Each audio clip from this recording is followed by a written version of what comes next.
So we'll just wait in for 3 more minutes, then we are going to start.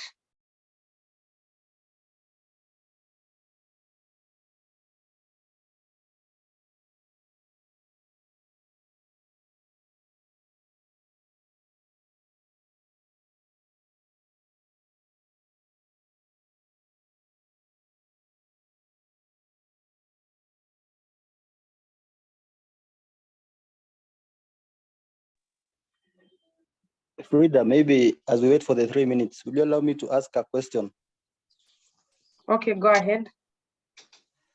My question is regarding the issue raised to you of the young surveyors. Since we are not voting for some of the council members, I thought it was something you should consider us and request if we can amend the constitution so that young surveyors could be voting for the president and all the other council members who we are not voting for currently. I don't know how far you in, I had raised the issue to you. I don't know how far you pursuing the matter. Yes, since it's a forum for young surveyors. And yes, sorry. Yes, it's a good idea to have the young surveyors vote for all the positions. That is a discussion that is ongoing, and once I have concrete feedback, I'll be able to address it. And thank you so much for raising it. Yeah, but try and push it. We need to vote. It's our right. Yes, we need to. I don't think there's a reason why we should be denied to vote for the council members. So try and push it. If you are not assisted, just let us know. And then we lobby our numbers and see how we can amend it or push it to through the AGM. That's for sure. Thank you so much, Jami. So we want to officially start our meeting, and I'll welcome Sharon Okot, who is a member of the Young Surveyors Committee, to start with a word of prayer. Hi, Sharon. Hi. Yes, we can all believe and pray before we start.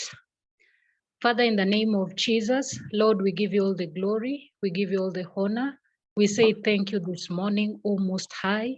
Thank you, King of all kings, even for gathering us in this platform for the purpose of sharing knowledge.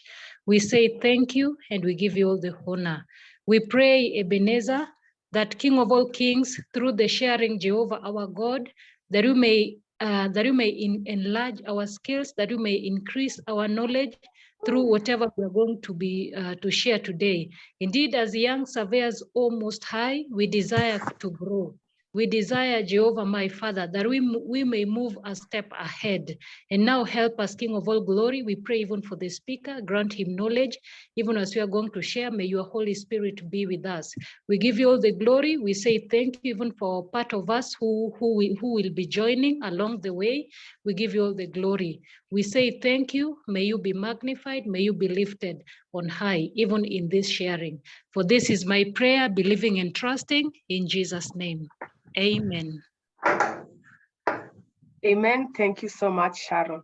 So welcome officially to our 4th Young Surveyors Baraza, and our apologies, we started a little bit late. We had another meeting in the morning that overran and took some of our time. So for the official welcome remarks, I'll welcome Gloria Awinja to welcome us. Thank you, Frida. You've not given my full credentials. Take 2. So welcome, Gloria Awinja. No, I'm Gloria, joking. Let me introduce you. Gloria is a council member and the chairperson of the PR and editorial committee. Karibu, mama yao. Thank you, Frida, though it's not enough. Anyway, good morning, everyone. If you are in a hall, as people say, I know people would have said good morning back to me. Thank you, Frida, for giving me this opportunity to open this forum for the young surveyors. Thank you so much. I'm seeing we have about 70 of 1 to reach 80 participants, which is a good number on a Friday morning where everybody should be working. Thank you also for this topic for today, the employability and career security in the 21st century. It is very relevant for our time now, for especially this hustler nation that they really promised young people to give them jobs. We're just waiting to see. They told us to give them 1 year. So I believe most young people are really hopeful to see what the government will do. When you talk about employment, I believe it is one of the most important things in a person's life. The way I can say it is like you are born, then you work, then you die. I don't know if that is the summary of a person or of a human being. So you tend to lose direction when you are unemployed or when you are underemployed or overemployed. I don't know if you know these terms. I remember my lecturer back in the university taught me so. So it's very important to have something meaningful that you're waking up every morning to go and do so that you may earn a living, or just for your passion, if so. So as I've said, it's very important to be employed. And as I've said also, in the current situation that we are in, the rate of unemployment, especially for our youth, is very high. And we are really hoping to see what the government will do about this situation, because if you have more unemployed youth, the crime rates always tend to go high. But some of us, because we are learned, we are a bit lucky because we might get employed. But then one thing I'd like also to tell you is the moment you are employed, remember the day that you will be unemployed, which is not very long. Today you are 21 years, before you work, before you know it, you'll be 60 and you'll be retiring.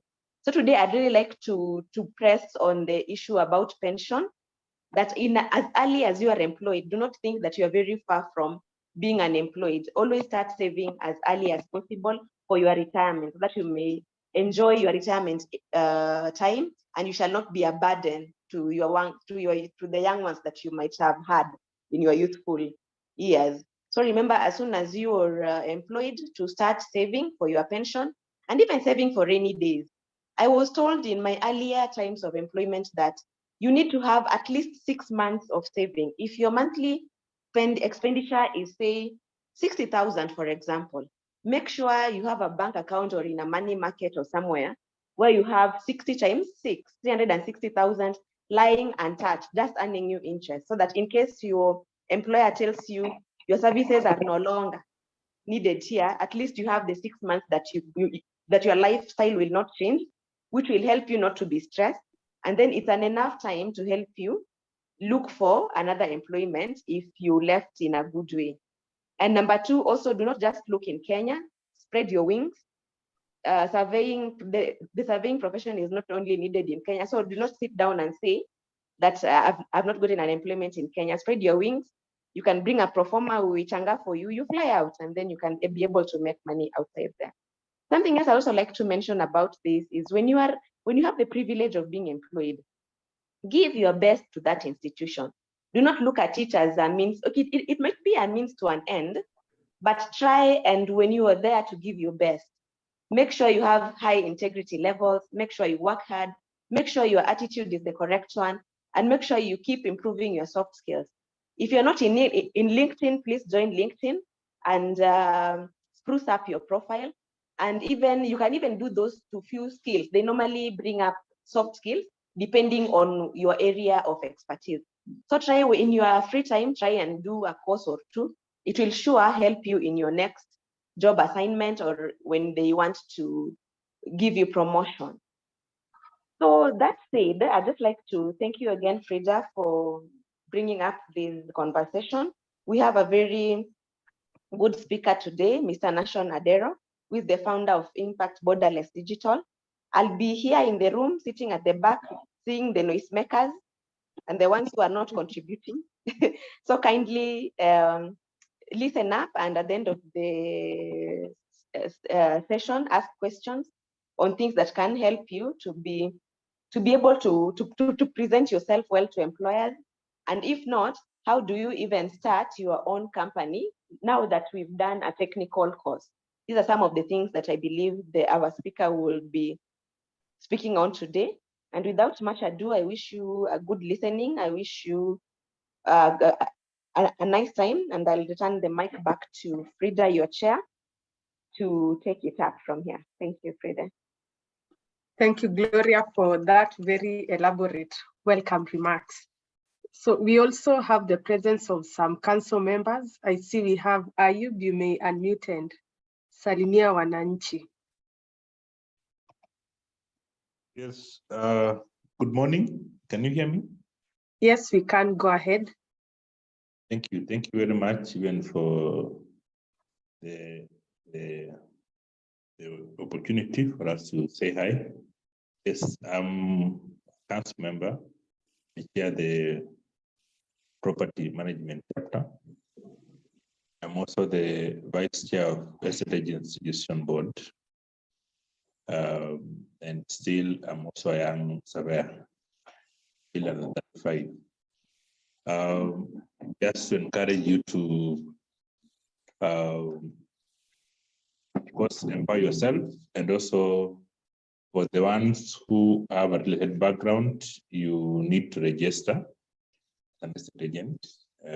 You don't need to be a full member for you to register as an estate agent. So we'll be looking forward for you guys to come and apply. We will call you for an oral interview and be able to issue a certificate if you are successful. Then the last comment is on what Gloria has said. I want to encourage you guys to join circles. At least have at least 2 circles, and ensure that you are saving at least 25% of your monthly income. That will really help you.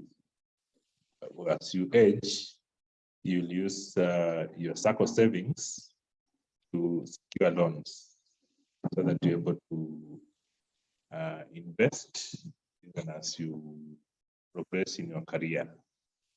So be encouraged. I know times are hard, but try to live within your means and have some surplus, save specifically in circles. And as you choose a circle in which you have your friends or members, so that as you take facilities, you're able to guarantee each other, but you're able to grow with your friends. Thank you. Back to Frida. Thank you so much, Ayub. I see we also have Jesse Kihoro. Kindly unmute and say hi. Frida, thank you and good morning, everybody. I think young guys are full of energy, full of belief, and most of the time they have the world in their hearts.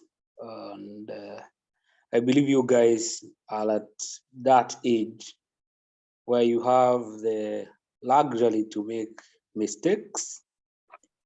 You can also take risk that some of us cannot take.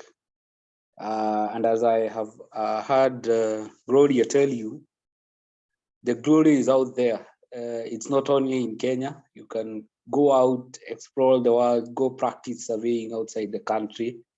There are a lot of opportunities that are there for surveyors, young surveyors. You know, once you start having a family, once you start probably your own farm, you may not have that luxury of going, closing the farm and going outside and working there. So when you're not attached, when you can just carry your bag and hop into a plane and go to Seychelles, take those opportunities. Sometimes it's not about the pay. Sometimes it's about the experience that you get out there. When you're young, also take the opportunity to further your education. Don't wait until you are burdened or you're burdened with family task, young children, you have a spouse that you have to go back home to go and further your education. And basically, you don't need a lot. You just need some few. You can pay in instruments once in a while. Higher education loans board nowadays supports learning in higher institutions, and this will serve you in your later days. All in all, I would like to wish you all the best. as you listen to the presenter today. And probably I also need to apologize for being responsible for delaying your engagement today. Frida, I hope you find somewhere in your heart to forgive us, the estate agency chapter. We took a whole 30 minutes of your meeting in the morning, but I think that was necessary. So as I sign out, the chair of the estate agency chapter of the Institution of Surveyors of Kenya, a member of Estate Agency Registration Board also. And as Ayub has said, you're all qualified to be registered estate agents. And I know in one way or another, you will all be involved in selling a plot here. If you are a surveyor, you will come across somebody who will tell you, subdivide this land for me and get me buyers. So when you're doing that, you're doing the work of an estate agent. If you're a valuer, you will go and value a property somewhere and somebody will tell you, can you sell this house for me? Take the opportunity and register so that you can practice legally. And you all know that registration is not normally an issue until a problems crop up. Somebody does not want to pay you. Then somebody goes wrong with the transaction that you're involved in and you have to go to court to enforce to put a close to the case. That is when registration becomes essential. Because if the registrar is called upon to prove whether you are a registered estate agent, then you might be in a problem. So anyway, all the best and see you guys. I'll also be listening in the background. So please follow on, be attentive in the meeting. Thanks a lot, Frida. Thank you, Jesse. And as we go towards starting our session, I want to recognize the presence of other members. We have the CEO, Madam Rose Mwaura, who is joining us from ISK headquarters. We also have Caroline Migwi and Sharon Okoth, who are members of the Young Surveyors Committee. So without further ado, I want to introduce Mr. Nashon Adero, who is our speaker today. Mr. Nashon, kindly say hi so that we can confirm we are together. Hello, can you hear me clearly? Yes, welcome. So our speaker today is Mr. Nashon Adero. Mr. Nashon is a youth mentor, a leader, and a speaker. He mentors with the Presidential Digital Talent Program as well. He is the founder of the Impact Borderless Digital, where he runs several programs on mentorship. Profession-wise, Mr. Adero is a geospatial expert. He's also a lecturer at the Taita University School of Mining and Engineering. Mr. Nashon is also a trained mentor from the Kenya Institute of Public Policy Research and Analysis.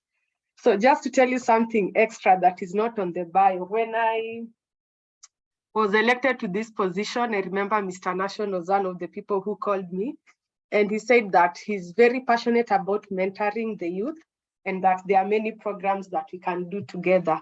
Since then, I've seen him mentor some youths. He's participated in one ISK live chat that we had, and it is our pleasure, Nashon, to have you speak to us today. So the floor is yours. You can go ahead and mentor us. Asante.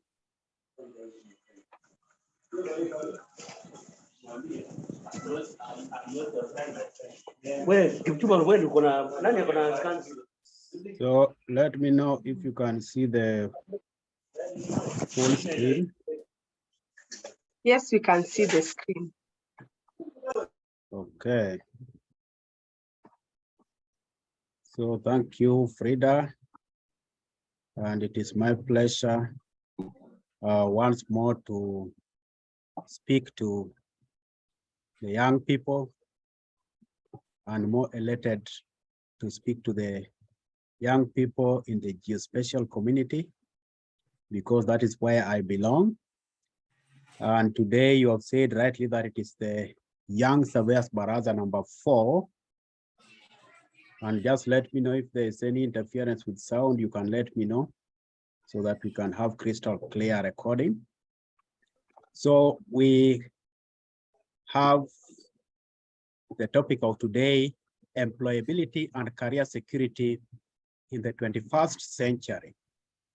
So we are going to look into employability and career security and why it is critical and its uniqueness and the demands it places on you in the 21st century. If you like to tweet, you can use the Twitter handles for your Young Surveyors chapter, also for ISK, but you can also use the Twitter handle for Impact Borderless Digital and my personal Twitter handle, which is @Hopadero, so that we can enhance our visibility as a people who are together in pursuing to be change agents. Now, the tagline of my mentorship program is borderless impact without imposition.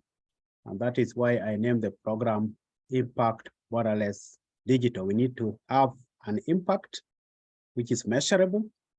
We need to be borderless in our mindset because that is the kind of world we are living in.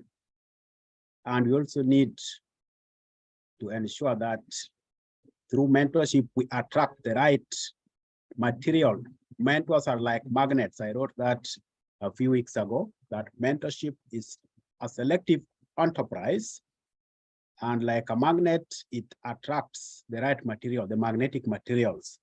So it is also an encouragement to mentors that you cannot mentor everyone, but your mentoring style, your contents, your skills will attract the right people to you. And those who are not attracted to you or repelled away from you are not necessarily bad. It is only that they need another kind of mentorship that they can respond to. So that is wise advice to mentors and also to mentees. To mentees, again, you must find someone you connect to very easily, organically, and one who appeals to your desires for skills, revolution, and making an impact. So much about the topic of today.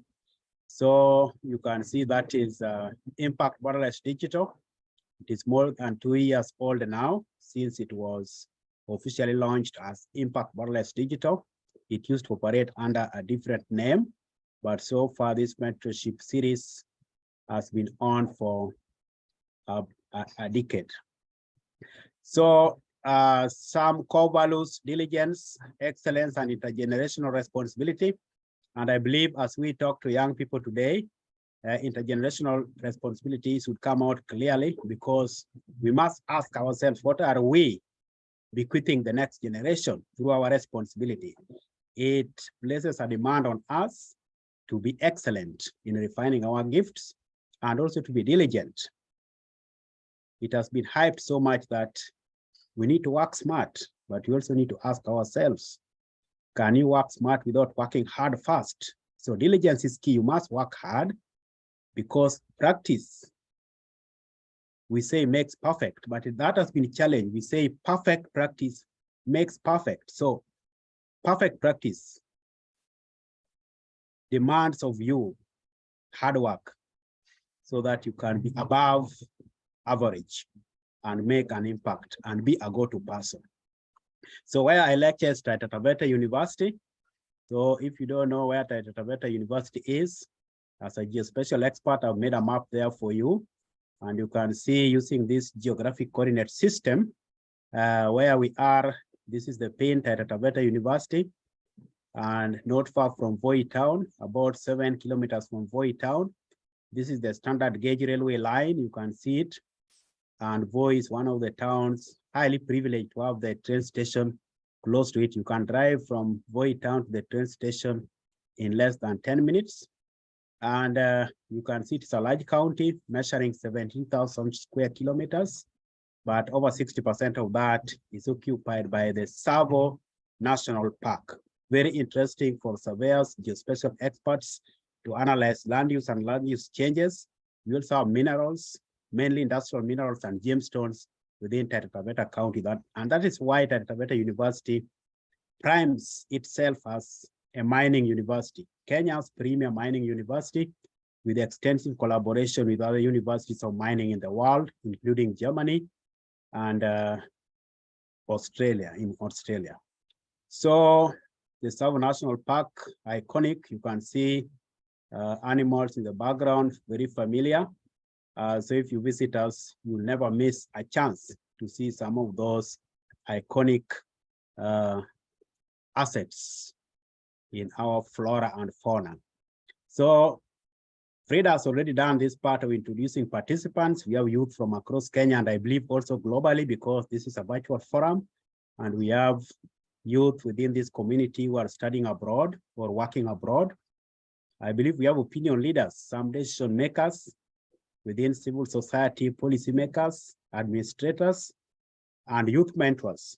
Because when we are talking about mentorship, we also have to consider what we call peer mentorship, because you also need your peers as your mentors. But you also do need reverse mentorship, because younger people, people who are not as experienced as you are, can also mentor you in a way. So that is reverse mentorship. You can learn from them. Maybe they are more digitally fluent, and as such, they are the people who can help you to catch up because of a generational gap. So reverse mentorship is also critical. And then those who are senior to you, the normal mentors we know of, grand mentors, for example. So the train has been introduced, but I challenge young people to have what we call life's philosophy. What is your life's philosophy? Because that is what will help to aggregate your skills development trajectory, so that you say, this is what I want to do with my life, and hence feed into intergenerational responsibility. So for example, my life's philosophy is, my authentic duty is the excellent, responsible, self-driven, and selfless service of my refined gift to the world. So that is why I mentor, and mentors are not paid. Volunteers, they are volunteers. They are not paid, and we say they are not paid. Why? Because they are not useless, but they are priceless. So some forums you have heard before, you can see young people you can easily connect to from across Kenya. And today, these are the key elements we are going to discuss. You can see all the way from background to why we have this young surveyors Baraza. Number 3 should be fascinating to you, because we talk of employability, but how do you package your CV to market you? And what of interviews? Because once your CV has opened the door to you, maybe the CV was written by someone who designed it very well for you, but now you go to the stage of interview. And we have tested this one at Taita Taveta University. We have an annual scholarship program. The scholarship is awarded through funds from Germany, the DAD, German Academic Exchange Service. So we have another layer of screening young people. Apart from the written application, we also want you to appear for an oral interview. And the interview will help to expose any missing links, any weaknesses that were not exposed in the written application, because this written application, some are standard.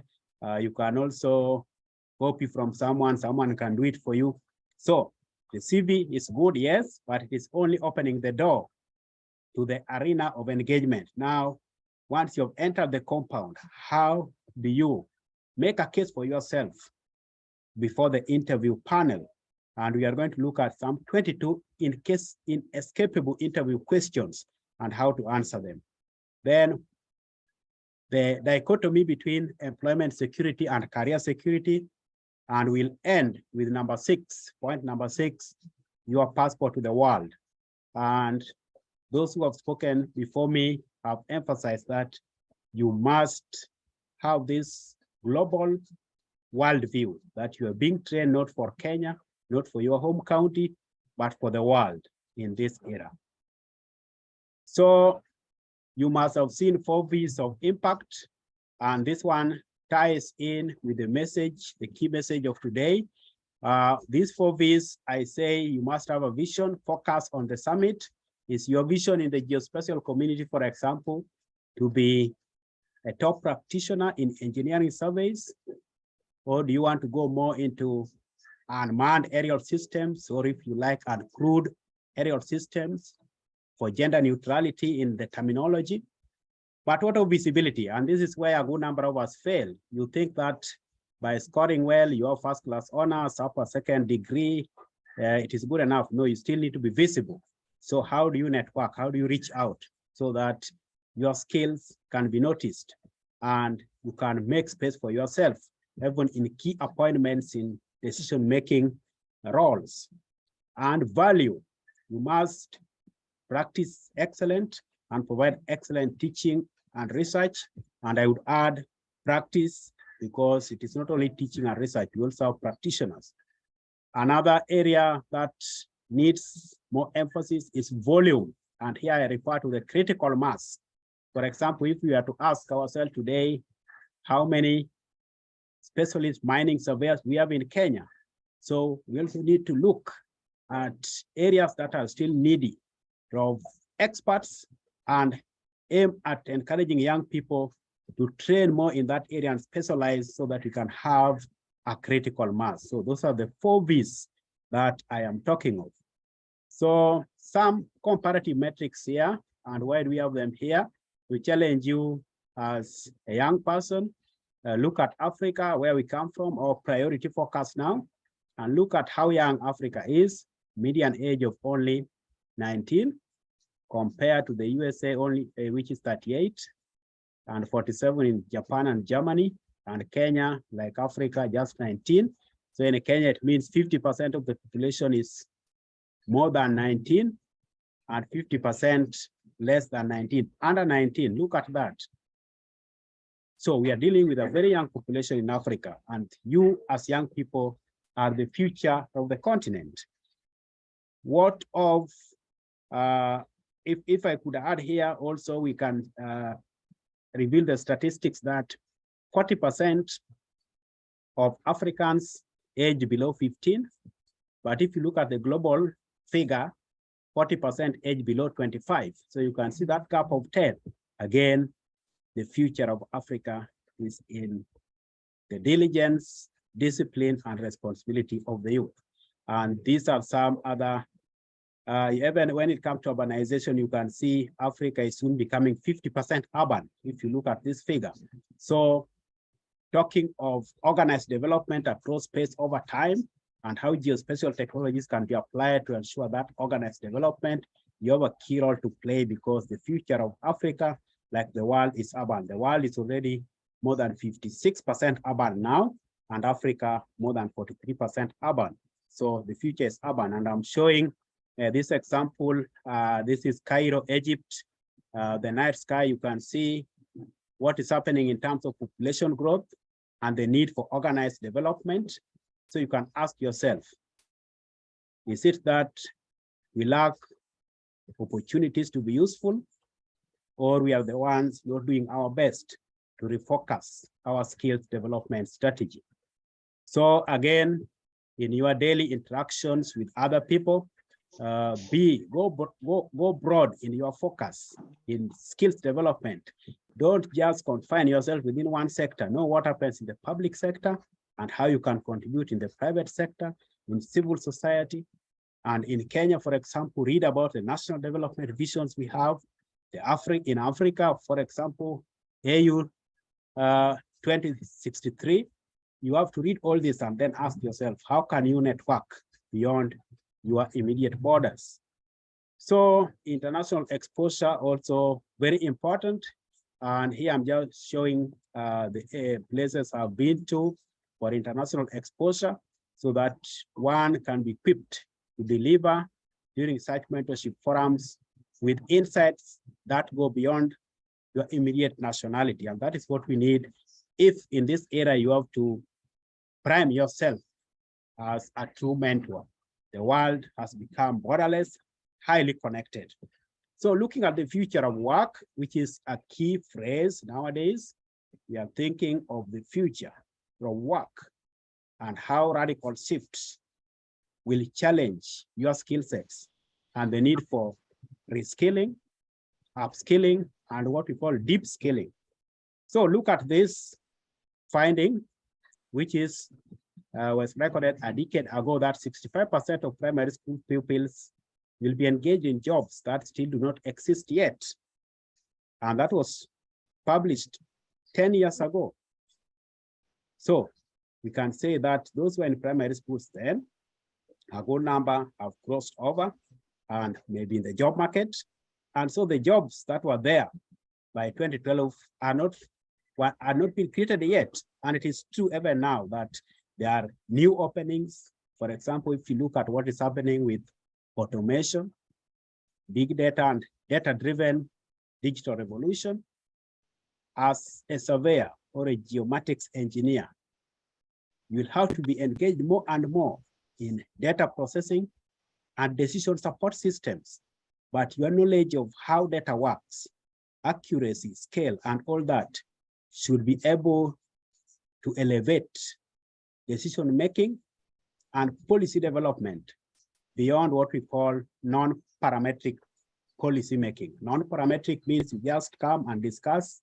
You don't have explicit metrics for tracking performance, but you as experts can come up with criteria that are measurable so that we can move into this space of parametric policy making. For example, if we are to transform the Nairobi metropolitan region, what exact parameters, measurable, especially explicit, so that we can say if we are going to increase access to piped water by 30%, it will not just be 30% within Muthaiga, 30% within Karen, but 30% spread across and giving priority to the areas that are more needy. So that as a geospatial expert, you can elevate policy development into the space I call spatial justice or geospatial justice. It is not only about the figures, the statistics, it is also about the geography and equity. So companies today are talking of DEI dashboard. What is DEI dashboard? We need diversity. We need to consider diversity. That is D. E is equity. We need to consider equity. And I is inclusion. You cannot deliver on this effectively without data and more critical geodata or geographical reference data. Looking at this quadrant of influence and the skills you need to develop, primary school, secondary school, tertiary level, and the marketplace. And then looking at the color coding, you will see some that are basic needs and some that are outstanding inequality and will make a difference for you. So look at the marketplace here.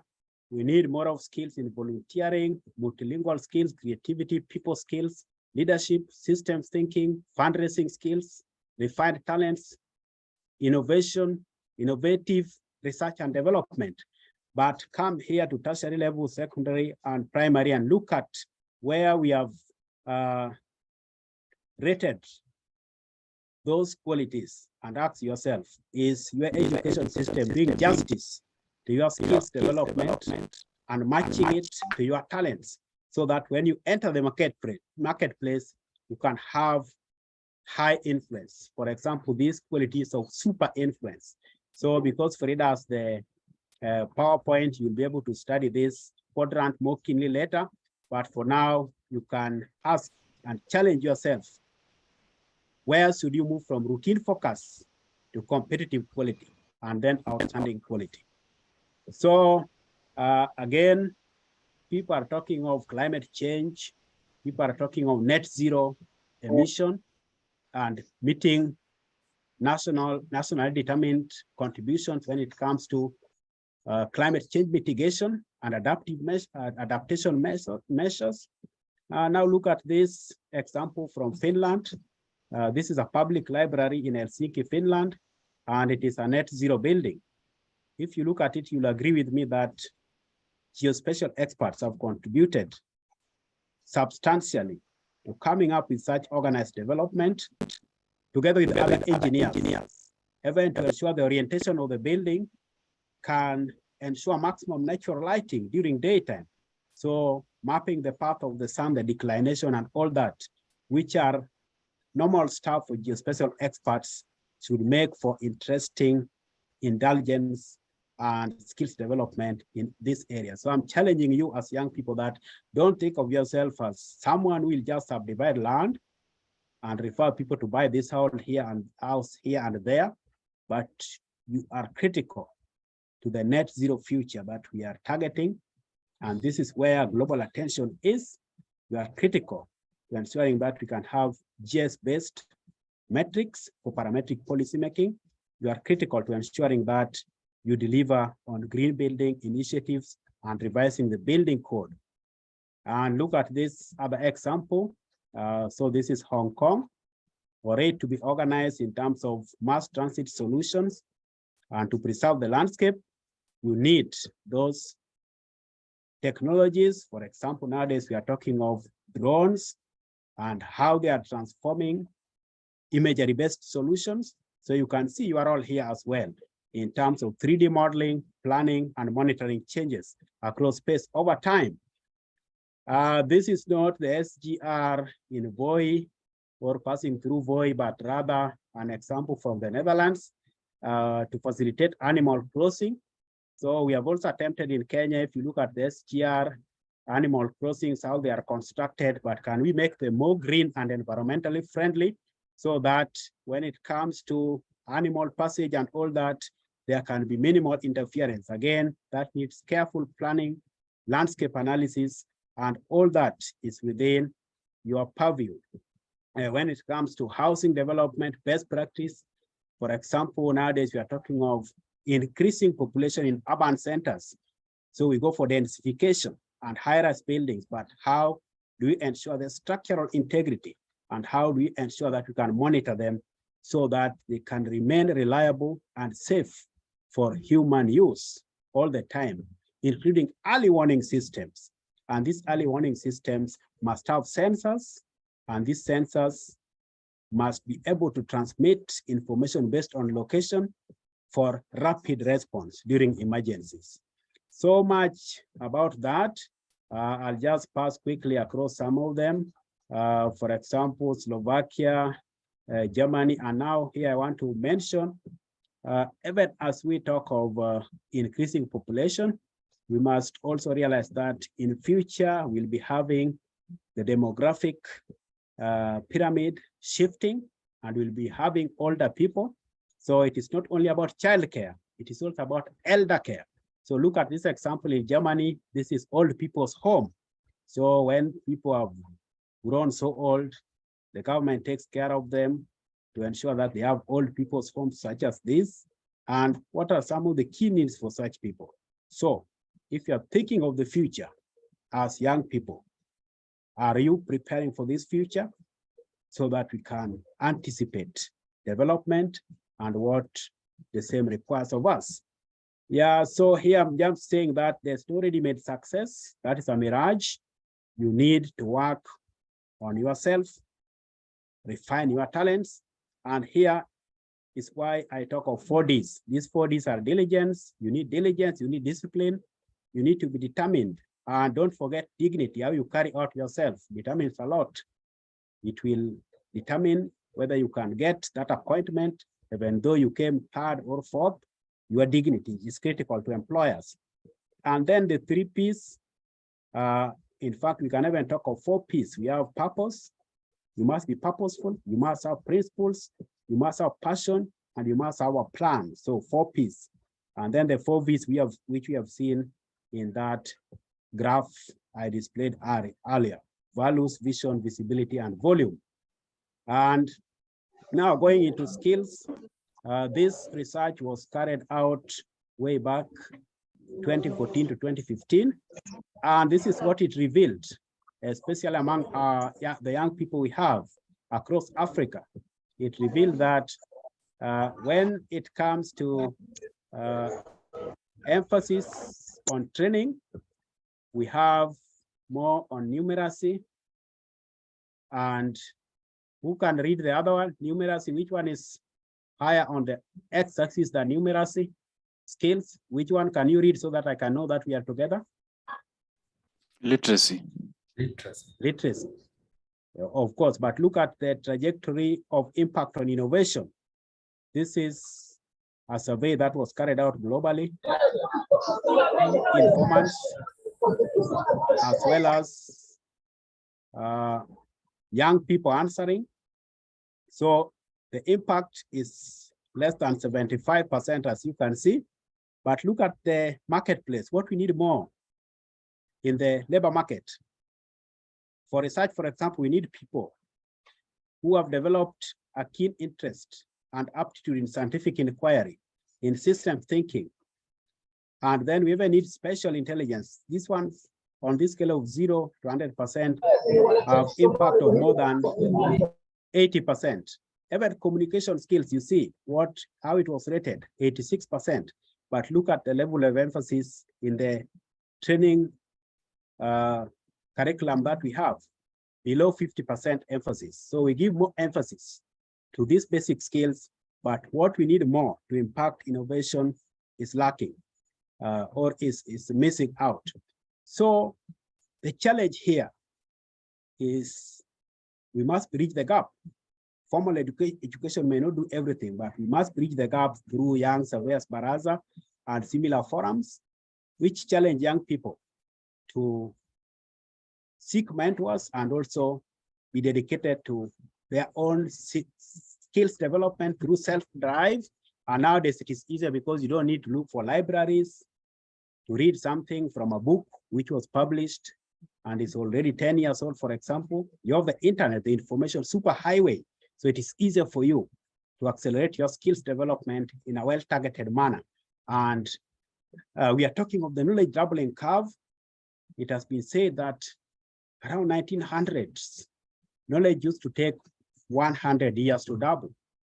But by the end of the Second World War, 1945, knowledge was taking only 25 years to double. And by the end of 2018, knowledge was taking only 1 year to double. And that prediction by IBM is already pointing us to the near future where knowledge would just be taking a day or less to double, thanks to the information superhighway, the internet. And nowadays we are even talking of internet of everything. So look at that, lowering the barriers to entry into self-driven and laser focused skills development. So you cannot afford to rest. You must work hard and you must network with mentors. You must know what is happening beyond your local boundaries, beyond Kenya and internationally, and what it demands of you in terms of horizontal and vertical skills development. So again, what that survey revealed, you can see for yourself that peer influence is not so much of a factor when it comes to how young people choose to pursue given careers, but they usually think of skills for self-employment. And I'm happy to mention that geospatial courses are giving our students that capability to go into the marketplace and be self-employed. But again, you also need that employment for mentorship because you need to learn under someone before you can have your own farm. And you need skills in people management, not just managing the instruments you have. So look at that again. It is also echoing what I've just talked about, the era we are living in and the future, big data, internet of things, or if you like, internet of everything in the future, cloud computing, even quantum computing. We are now saying that the world has entered the stage of the fourth industrial revolution, and it will keep changing. And it is a big difference from the first industrial revolution that was based on steam engines. Now we are talking of information technology, information revolution. And when it comes to the mining sector, at Taita University, I lecture mining surveys for mining engineers. And in the mining sector, we see what automation is doing in advanced economies. And we have sensor-based and robotics solutions, so that we have the need to train what we call human to machine matching managers. But again, actionable location-based intelligence is critical to delivery in that area. And when you talk of location-based intelligence, you cannot think of any professional apart from geospatial experts, and they are the key target of our topic today. So you'll read more about this when you get the PowerPoint, the types of innovation we have, and how you can challenge yourself to develop them, the kinds of intelligence we have, and how you can challenge yourself to develop them. And this one is also interesting as we move towards the two last sections where we are going to look at CVs and interviews. Now look at this. This is a recent survey of 2021, which was sponsored by this Access University of Ideas competition for African lecturers. And you could see, you can see gender parity in the way we targeted respondents from all over Kenya. You can see it was around about 50-50 when it comes to gender. The disappointing outcome here, you can see that when it comes to digital skills, we had a mean score of 16% based on 96 questions. And to summarize what it is saying, look at the median was only 13%. The highest score on the 96 questions gauging digital skills was 82%. And this score was by a young person engaged in the geospatial industry. So that should make the geospatial community happy, because you have this huge advantage when it comes to refining your digital skills horizontally and vertically. So look at this. What it is communicating is that we may have the abundance of digital solutions. You have your smartphones, but we are not using them in the right way to impact the marketplace. One example I can give is that, yes, we have these smartphones as young people. We have the internet, we have powerful laptops, but can your employer give you an assignment as a fresh graduate to make PowerPoint and then have that PowerPoint ready for your boss to present it without reviewing it? How many people can do that? You may find the alignment, the spelling mistakes are there, yet we have spell check. So these are some disappointing outcomes that we must overcome. And this survey revealed it, that the hype of digital literacy would be just for entertainment purposes, but not for professional skills development. So I'm challenging you that you need to focus more on exploiting this gold mine of opportunity brought about by the digital revolution to go into project-based learning and problem-based learning. So when you are given an assignment, ask yourself, how can you do it better in Excel or in PowerPoint? Can you learn some new designs?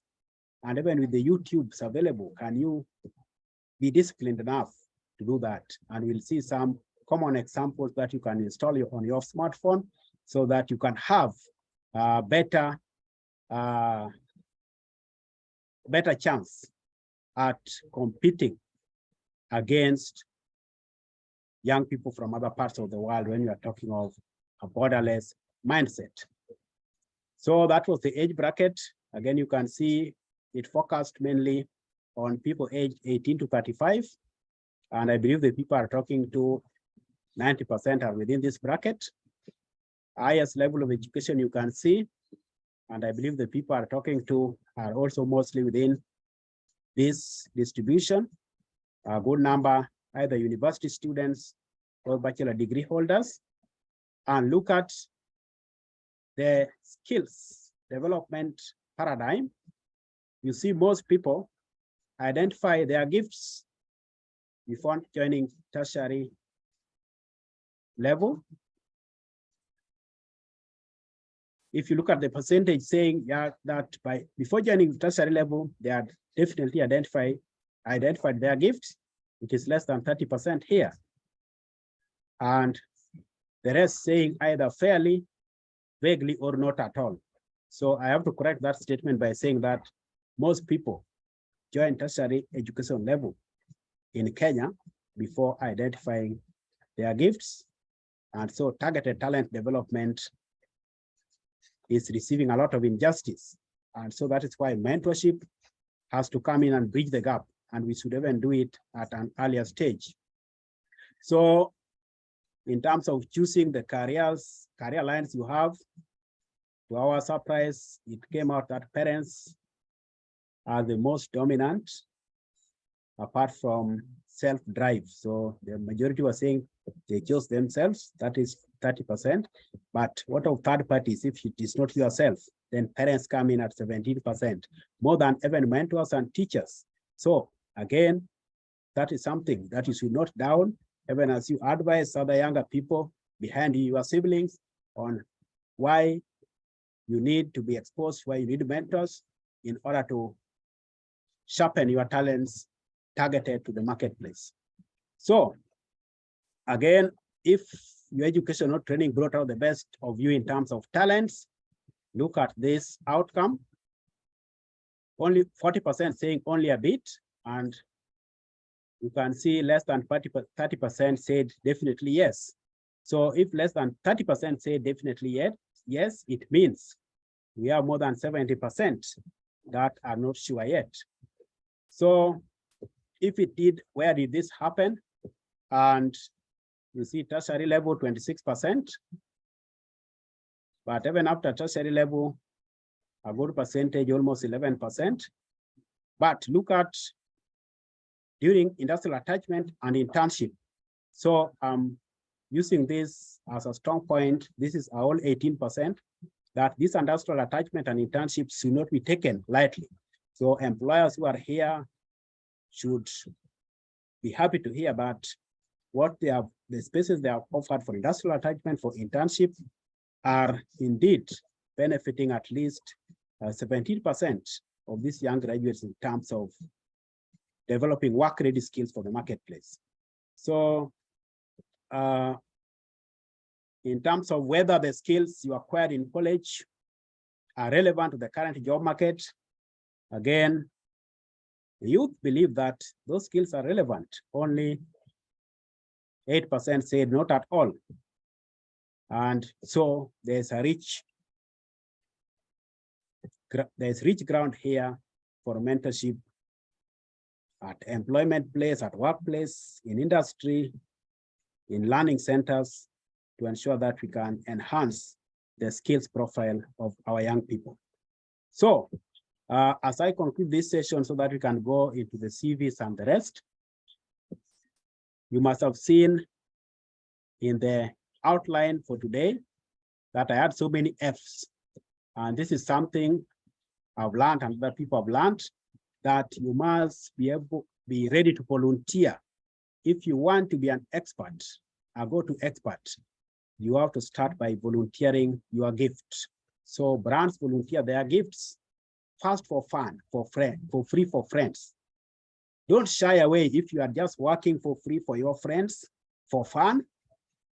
Don't be too hard on them that they are not paying you anything or they are not giving you a good compensation for it.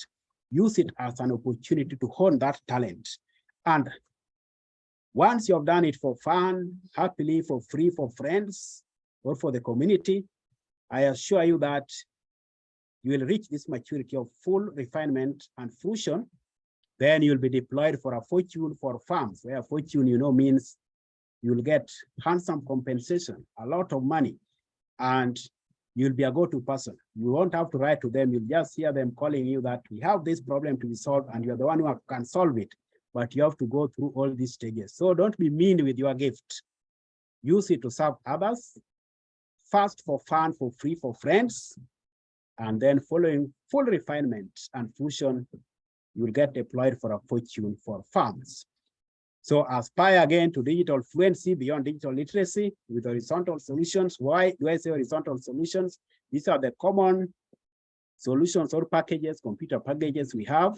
It is disappointing that young people overlook what they can achieve with the normal horizontal solutions on the market, such as PowerPoint, Excel, Word. They underutilize them. As I said before, that you get so many spelling mistakes on CVs, yet we have spell check, which means they don't even go ahead to select all the text and choose the language of proof and do spell check. They just write and send. And that is very disappointing to employers. This graph, for example, I created in Excel. It is not any special program. This is Excel. So can you challenge yourself as someone with the privilege of going through STEM education?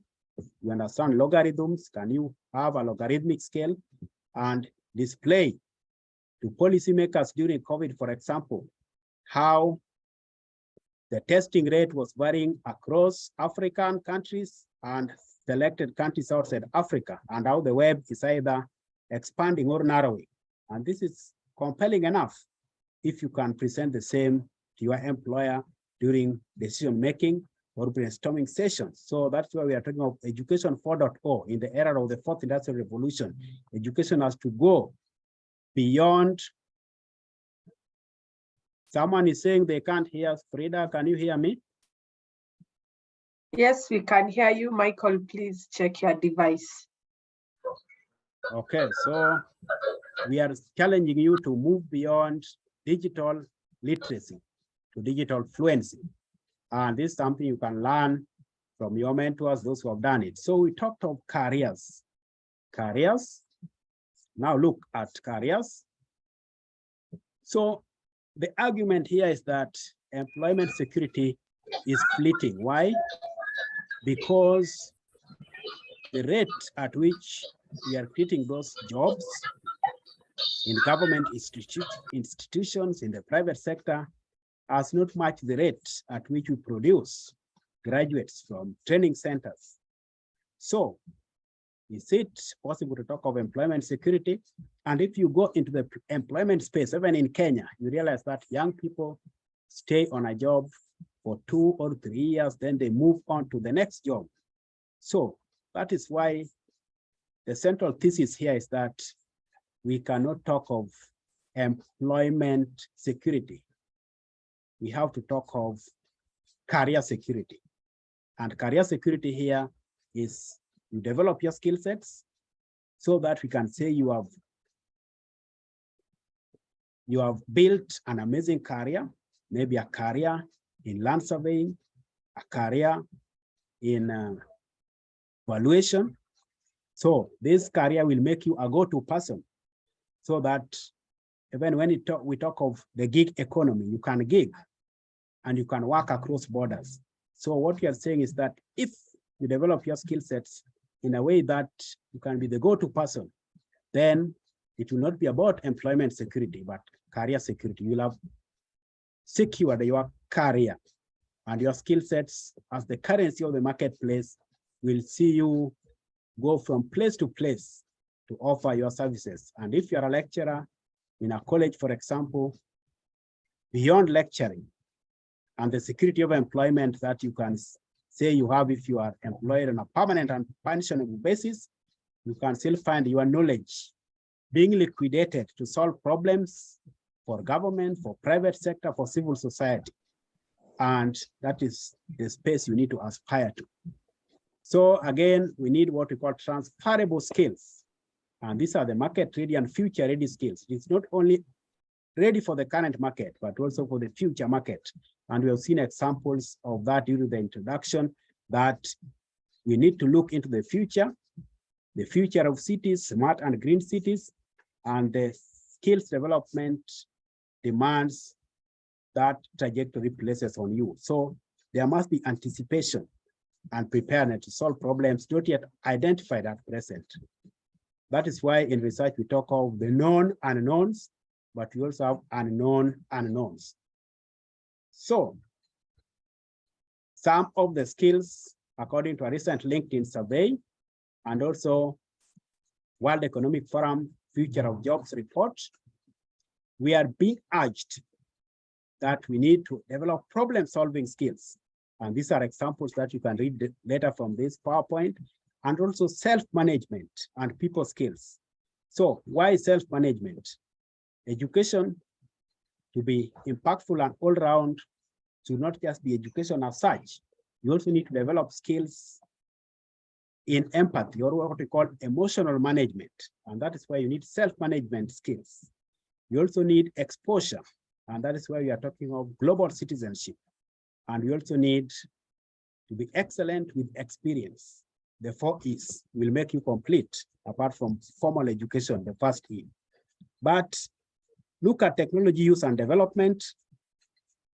We have talked of the knowledge doubling curve, and that knowledge doubling curve is technology driven, as we have seen. So, are you challenging yourself to move at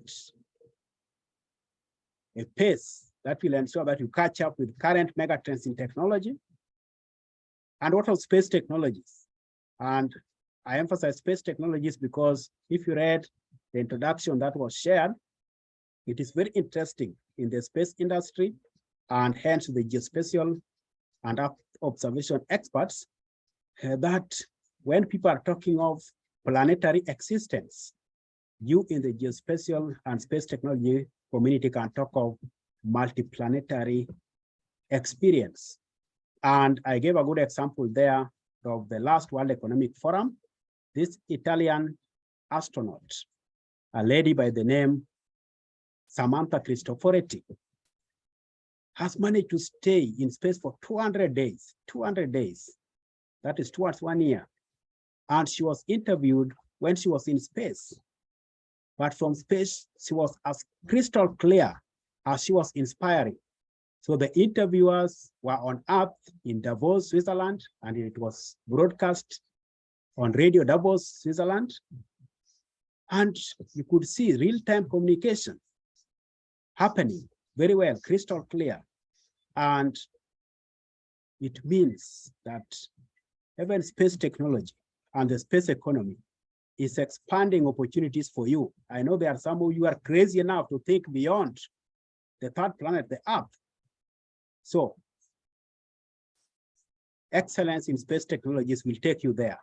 And when we are talking of multiplanetary existence, when we are talking of the multiverse, when we are talking of the metaverse, when it comes to technologies, big data, artificial intelligence, automation, and the like, you are the right people to work together with other experts and ensure that this can be as interesting as possible. Then let's proceed. Smart and hard work. I gave an introduction to this. Wise or knowledgeable. So as a young person, you can ask yourself what you are doing. How do you understand work hard? Hard work, sorry. Are you busy being busy or busy being productive? And we experience this in this age. You can be so busy being busy the whole day because of social media, emails attracting your attention here and there. But at the end of the day, ask yourself, how productive have you been? So are you goal-oriented or just task-oriented? So when you later on get this PowerPoint, ask yourself those questions in the 2 columns. Industry, 4th industrial revolution. We have talked about this, the future of work, organizational transformation, smart cities. For example, by the year 2050, we'll be talking of the world being 70% urban. So you'll get all this and you'll be able to ask yourself, what is your role in that future? How can you get involved in the new youthful challenge and resolve?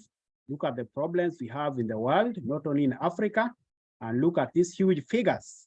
And you are the people who must seek opportunities through skills refinement and give us a new generation of solution finders. So the youth agenda, we have talked about that. Some employers have problem with the youth nowadays because of generational gap. For example, we have the digital millennials born around this time, the netizens, and the generation alpha. These people are shaped in their worldview differently because of the kind of era they are living in. And that means we need to look for ways of ensuring self-management, reading more, and understanding the generational gap and what it means, and hence being able to work as a team productively. If you have read anything on team dynamics, you will appreciate that conflicts are inevitable in teams. There must be conflicts. For example, we begin with forming a team, then there will be a stormy session or stage, which we call storming stage. Then things will go back to normal, norming stage. And then after that normalcy, there will be what we call performing stage. All these are key, and you have to appreciate the stages for what they are. So if you are a young person, you are employed somewhere, note that the beginning could be so rosy, but then there is a storming stage, know how to handle it. It will come back to normal if you exercise self-management, empathy, and emotional intelligence, and then there will be a performing stage. But you have to understand the generational gap and what they mean. Here, I'm just challenging young people. If you are appointed today to go and represent us in Egypt during the climate change conference of the parties 27, would you go there? And if you are asked about your knowledge about the continents and population, you end up saying that Africa maybe holds 50% of the world population. And I'm saying that these are things you can get easily from worldometers. If you Google worldometers, you will be able to get real, almost near real-time data on population as recorded and reported from various platforms.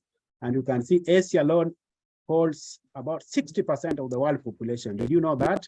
And Africa only 17%, but that share would grow because Africa is a fast growing continent, as you can see from these population growth rates, yearly change. The demographic pyramid of Kenya also attesting to the fact that the youth are the bottom of this pyramid. When we are talking about the youth bulge, we have people aged maybe 18 to 24, depending on their parents at school. And if we don't manage this youth bulge, we come up with what we call ticking time bomb. But if we manage it so well so that they can transition into the job market and get engaged through employment or job creation, then we can reap the benefits of what we call demographic dividend, because the active working population is to our advantage in terms of the share of that pyramid. So this is just now summarizing all that I've been talking about, and you'll be able to go through this at your own pace. And I've also talked about this, given examples of a national addressing system that we need for our countries to make logistics more efficient. And the youth agenda in Africa, you look at this transformation map from the World Economic Forum and look at the key issues at this energy level and the distributed issues at the outer energy level, and ask yourself, would you find an area there where you can develop your skills or further education? Again, youth perspectives in Africa, you can look at this at your own time. Education and skills development, we have talked about this. You'll be able to look at this and ask yourself, are you abreast with these issues and what can you do about them? Look at these metrics, comparative metrics on income, and ask yourself, can you move into this space of the digital economy and make a difference? And as we proceed, this one can also show you the problem or the organized development in some countries outside Africa. So you'll be able to compare the European sky, the sky over the view of a European city from the night sky and that African city, and ask yourself, what problems are there and what has been done different in those countries that you have not done. So I think this is the most interesting part for you. We want to look at your CV because it is the chance to make a first impression in the gateway. Without that, the door won't be opened for you. So your CV will open the door for you. So first, we get so many CVs for scholarship application, so many CVs for job application. The first thing I would like to talk about is the format. The format will show us whether you have been passionate enough, keen enough on ensuring that you communicate effectively. So your choice of font, for example. Are you still going with the tired font of Times New Roman? Or for the progressive fonts such as Garamond and Cobble? Do you have a header for it? And many CVs, almost 90%, do not have page numbers, but that is something you can insert automatically in Word. So most people forget, even for big reports, they forget to insert page numbers. And have you trained yourself so that if you have different sections with different pagination styles, you can have the same. And if the cover page should not have a page number, have you trained yourself? That is something you can do on YouTube tonight and ensure that you don't present to your boss something without page numbers. And contacts and addresses must be there. So some people just present CVs. The email they give there is not well checked, so it is not the correct one. So when you send emails, you won't find them. The phone numbers they have there, they hardly use.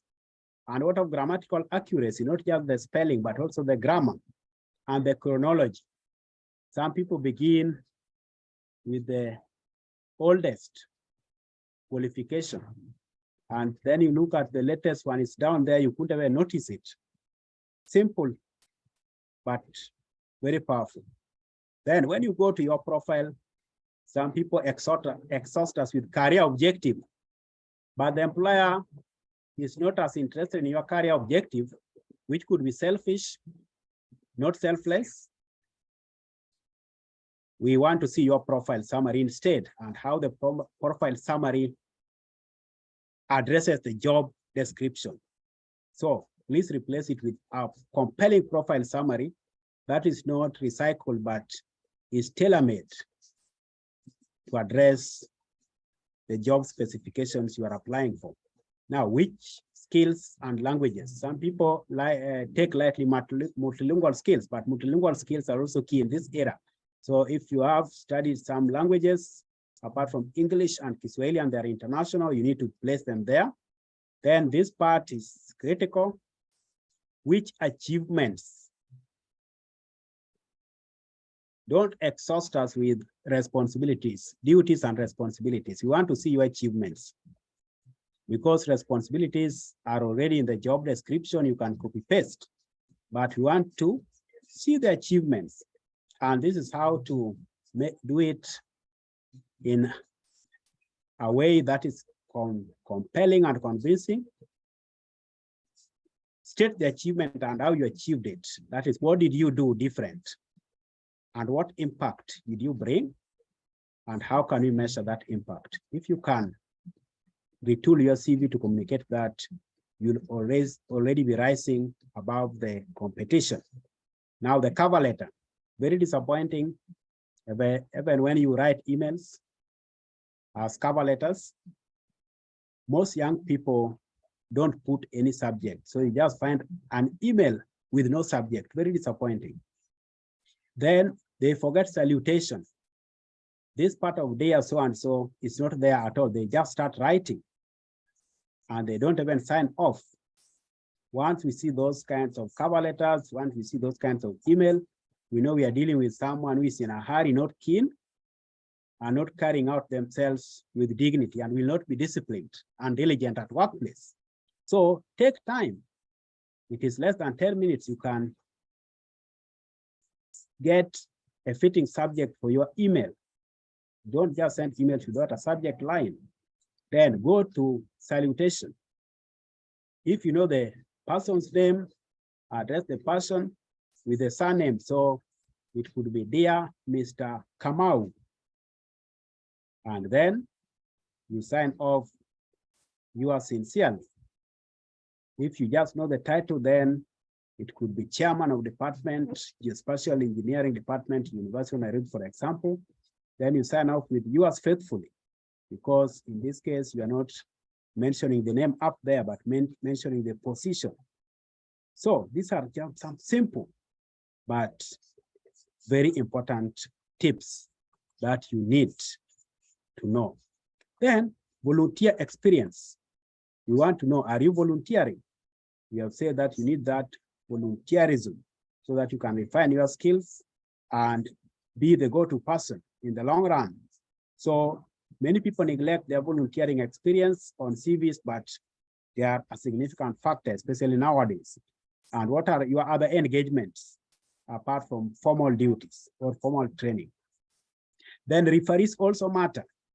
And the major weakness I've noticed over time is that under referees, most of the young people do not include the variety we need. We need variety in terms of academic referee. So this is someone who taught you in college, for example, you are a former lecturer. We need a professional referee, someone you worked under, maybe during industrial attachment, during internship. And then we need a social referee. A social referee is someone who knows you well in the social circles. Could be your imam or your pastor, for example, or someone you have been engaging with in social events, maybe event planning, for example. So when you have those three, it gives us a better view of the kind of person you are, and we can call them up and get more information. Then accuracy of names and contact details matter. A good number of you say so-and-so is your referee, but the name is just Mr. Obuolo, Mr. Makopa. That is under referee, which means you can't even go to the level of getting the official names and the order, the right order of those names and the right title. You just put them there. And then some people also go ahead to put personal mobile numbers of the referees before telling them that so-and-so I am applying here. I have yours, my referee. Could I share your work mobile or your personal mobile? So when you are not sure or when you have not asked for that permission, please don't just go ahead and do it. Nowadays, we are living in an era of privacy, data privacy, and surveillance capitalism. So if the email is publicly shared, it is even better to use the email of the workplace. For example, if someone is your academic referee and is at the University of Nairobi, for example, or at Taveta University, if the work email address, which ends in .ac.ke, is working well, then it is better to use that one because this is something that is work related. So much about that, and about email etiquette. How do you write those letters? How do you address people? Very important. So we have talked about the 4 Ds, 4 Es, and 4 Ps. Here I've given an example of an achievement. So this is for one of our students who sent me CV to review. Then I saw he wrote responsibilities, and then I changed that to give him a good example of an achievement. And this is a student of environmental engineering, Master of Science in Environmental Engineering. So this is a good example because this person, after modifying this, you can see this person is giving you achievement instead of responsibility. This person developed new contents and a modern training platform for the course on Introduction to Climate Change. That is the achievement. Tailor-made for business executives based on the primary data I collected on stakeholder expectation. That is how this person did it. A unique way using primary data and gauging stakeholder expectation. So it is not just the what, but also the how. And then the impact. The result was a 60% increase in new enrollment with a 100% completion rate. And how do we measure that? Evidence in the growing number of program graduates since 2021. So you can see if you are a lecturer and you have given that as part of your achievements, it is better than writing lecturer climate change unit, 1990 what to 1990 what at this institution. That doesn't say much. So that's why we are talking about achievements instead of duties and responsibilities, which make your CVs longer, but not impactful. So again, using the social media space, how consistent are you in social media? Are you creating an identity in social media, or you're just throwing words here and there? When it is time for politics, you are abusing people here and there. And when it is time for a forum like this, you appear to be the most professional person. Have you used the 4 Ps? And one of the Ps is principle, so that people can predict what you are going to comment about. So have a digital identity. So if you look at my Twitters, most of them are about issues of skills development, policy development, and evidence-based advice, thought leadership. So for example, this report was recently released, and this is part of having transferable skills. So we worked on this report with Iron Kenya, a well-known company in Kenya. And you can see the authors here. James Chikwati is the CEO of Iron Kenya, and I'm here, National Dero. So it is a global, I can say a global survey, because we interviewed the diaspora as well, the class of systems on the influence of China and EU engagement in Africa and how they are competing. So are you using social media to give people links to what you have done so that you can be more visible and people can link up with you so that you can deliver solutions? That is what I'm saying about exposure. And also I'm saying about one of the 4 V's, which is visibility, but have a digital identity so that people can know your consistency and what you stand for. Don't just use the social media irresponsibly. So facing the interview panel, I'm saying there are 22 keys to unlock the multi-locked door to the treasure house of engagement. And these 22 keys are from the 22 questions I'll share, just examples. And I also tell young people to remember these 7 C's. Before the interview panel, be confident, be creative, give compact statements, be constructive, be concise, be compelling, and be convincing. Those 7 C's are important. Someone is talking in the background. Richie and Amos. So maybe Frida can help out with that. So I've muted them. So the first question, and almost always this will be the first question. Tell us about yourself. And what have we told you? Tell us about yourself is not an invitation to bore us with what is already on your CV in terms of your name, when you were born, which primary school you went to, secondary school, university. No. Tell us about yourself is an invitation to give evidence why you deserve the position. And here is where now you tell us about the job and how you are qualified for it in terms of your training, in terms of your skills, in terms of your passion, your discipline. And if you can answer that way, you will be making a very big first step ahead of others. So be succinct, honest, authentic, and engaging. Telling the employer, the potential employer, how your skill sets, your training, your education match the job description and what you have done before to convince them that you can do it even better now when given a chance.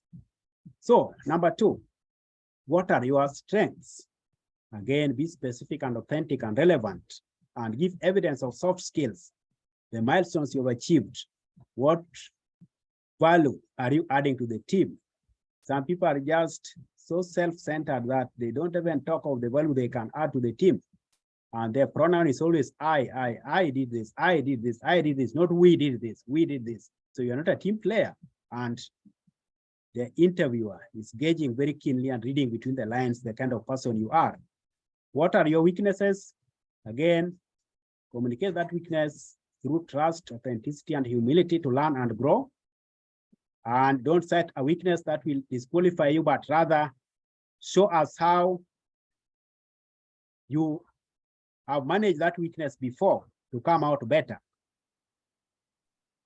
So we want to see your capacity to learn and your readiness to learn, so that with that weakness, you can still manage and overcome, and you have done it before, but not a grave one that will disqualify you for the job. Number 4, why should you be hired? What are your people skills? So why should we hire you? Again, you should be persuasive, composed, and confident. Demonstrate your qualification and experience and how they constitute a unique value proposition to the organization. So don't apply to join an organization, for example, S3 Eastern Africa, Orca Services Limited, without reading their vision and mission and core values. Read them before you go for the interview and tell them why hiring you will help deliver on that vision and mission. What are the mission critical activities? You must be diligent enough to pursue that. It is very disappointing. You find young people appearing before an interview panel and they don't even know the spelling of the company's name. They don't even know the vision of the company, what the company is dealing with. So if today the MD of Orca Services, Eric Nyadimo, invited you for an interview and asked you what we are dealing with, and you start saying, I think you will sell some drugs from Switzerland and all these which are high quality, tell me, if you get that job, it will be great sympathy, but it is a sympathy that will be regretted in the long run, not even in the long run, in the short term. So, number 5, what do coworkers say about you? Again, don't brag. If there's humor, it must be good-natured humor. For example, someone was interviewed and he said people call him the human computer because of the way he cracks figures. So, don't brag, but be humble and show that there's something you are known for among your colleagues. What do you want? Why do you want to work here? Appreciate it as a great question and give evidence that you follow their stories and plans as well. So if it is Safaricom, for example, what is their target for this year? And how are you all going to help them to achieve that target? Maybe they have been missing that target all the time. And this time with you on the team, it will be achieved. When were you successful as a team? Again, communication skills, very important, interpersonal skills. Okay, and use the active voice. We did this, not this one was done, but we did it. Working with so and so, we managed to achieve this. Why are you leaving your current job? Again, be positive, expecting new challenges, and be prepared. And you want to be prepared for the next role. So it is true that once you have stayed in one position for 5 years, unless it is a company that hires to retire, some companies have strategies to hire to retire because of the work conditions and all that, the packages they have, the bottom line, the portfolio they have optimized. But in a good number of cases, after 5 years, you may say, no, I want new challenges. And I'm leaving not just because I don't like this place, but because I have a focus on what I need to achieve after this period. So a new workspace will offer me that opportunity. Explain your employment gap. What are your salary expectations? I'll go to number 10 instead, because for number 9, I've already explained it there, what you can do. So what are your salary expectations? Do some basic research to give a reasonable range. Don't just give us a fixed number, but give a reasonable range. And again, know that you usually ask for gross salary, not the net salary as such. And once you're given that range, you can convince the panel why you should fit in the mid-level or the top tier of that salary range based on your past achievements, your experience, your qualifications. Number 10, what do you do outside work? So volunteering comes in very handy, and we have talked about it. Where do you see yourself in 5 years? So this is where we want to know, are you goal-oriented or task-oriented? And you can break it down into 2-year steps and show how that will benefit the employer. Don't be selfish and self-centered, rather be self-driven and selfless. What is the bigger picture? Now, how is your leadership style? Again, be authentic on your philosophy. That is why I challenge you, asking you, do you have life philosophy? So can you match your philosophy with your leadership style? And that is what is guiding you. Are you relational, fair, and show how you have done this before on various projects? Do you have any questions for the panel? Okay, it is good practice to have a reasonable question for the panel that shows your passion for the brand. Companies spend a lot of money to develop brands and have slogans. For example, just this month, I was talking to secondary school students in this county, and I related to them using brands and using slogans of some vehicles they admire. For example, the slogan for Mercedes is engineered to move the human spirit. So you see, while other vehicles are moving the bodies, Mercedes-Benz is moving the spirit as well. So are you attached to that brand? And can you engage the panel attentively on how you are passionate for that brand and what you will do? And those questions will help to excite them and explain more about the brand. What of the slogan for a vehicle like Jaguar? It is 3 words: grace, space, pace. So you see the grace, the elegance of the vehicle, you see the space inside it, and you see the pace, the speed. And these slogans are pithy, impactful, concise, and constructive and creative ways of ensuring that you can engage customers. How do you see this interview progressing? Some people may ask you like that. Don't panic, but demonstrate your confidence and positivity. Tell us when you made a mistake. Now you can give a compelling story in active voice again. Don't be talking of this one was done this way, someone was sacked. No, it is better to give it in active voice. Who did what? And in your case, what did you do? And how did you learn from it? So this mistake should be a learning curve, part of the learning curve. So show the panel that you did a mistake, but you learned from it. And the next time you are given an assignment, you overcame that mistake and even finished better and ahead of time. Tell us when you worked with a difficult person. Again, you'll read how you can handle that. Number 18, share when you persuaded someone to change opinion. Be warm and smile. Some people are so dull during interviews. The face is distorted. You wonder what happened. Who is really ready to work with such a person? So during that interview session, please give a smile. It costs nothing, but it means a lot in terms of your interpersonal skills.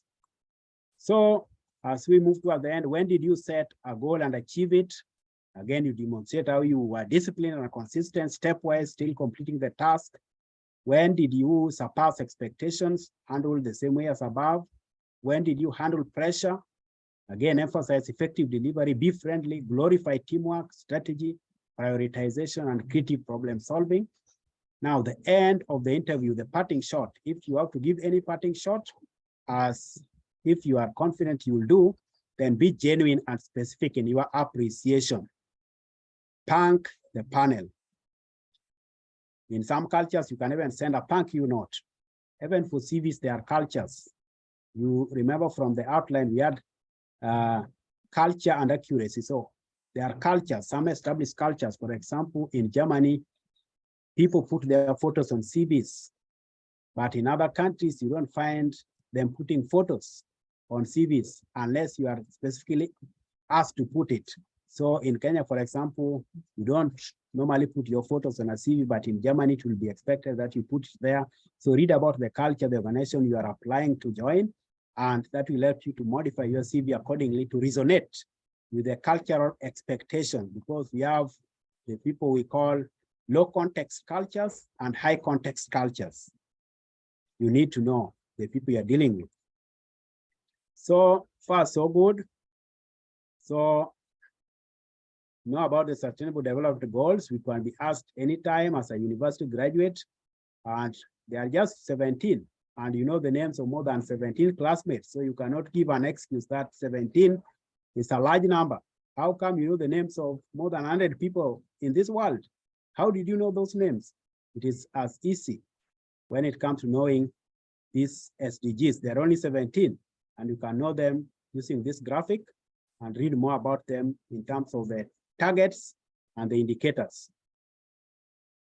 Productivity tools, data sites, I've given them here. You can ask yourself, which ones have you been using? For example, have you ever visited our world in data? Maybe you are complaining, you are asked about the population of Zambia. You say, how will I get that?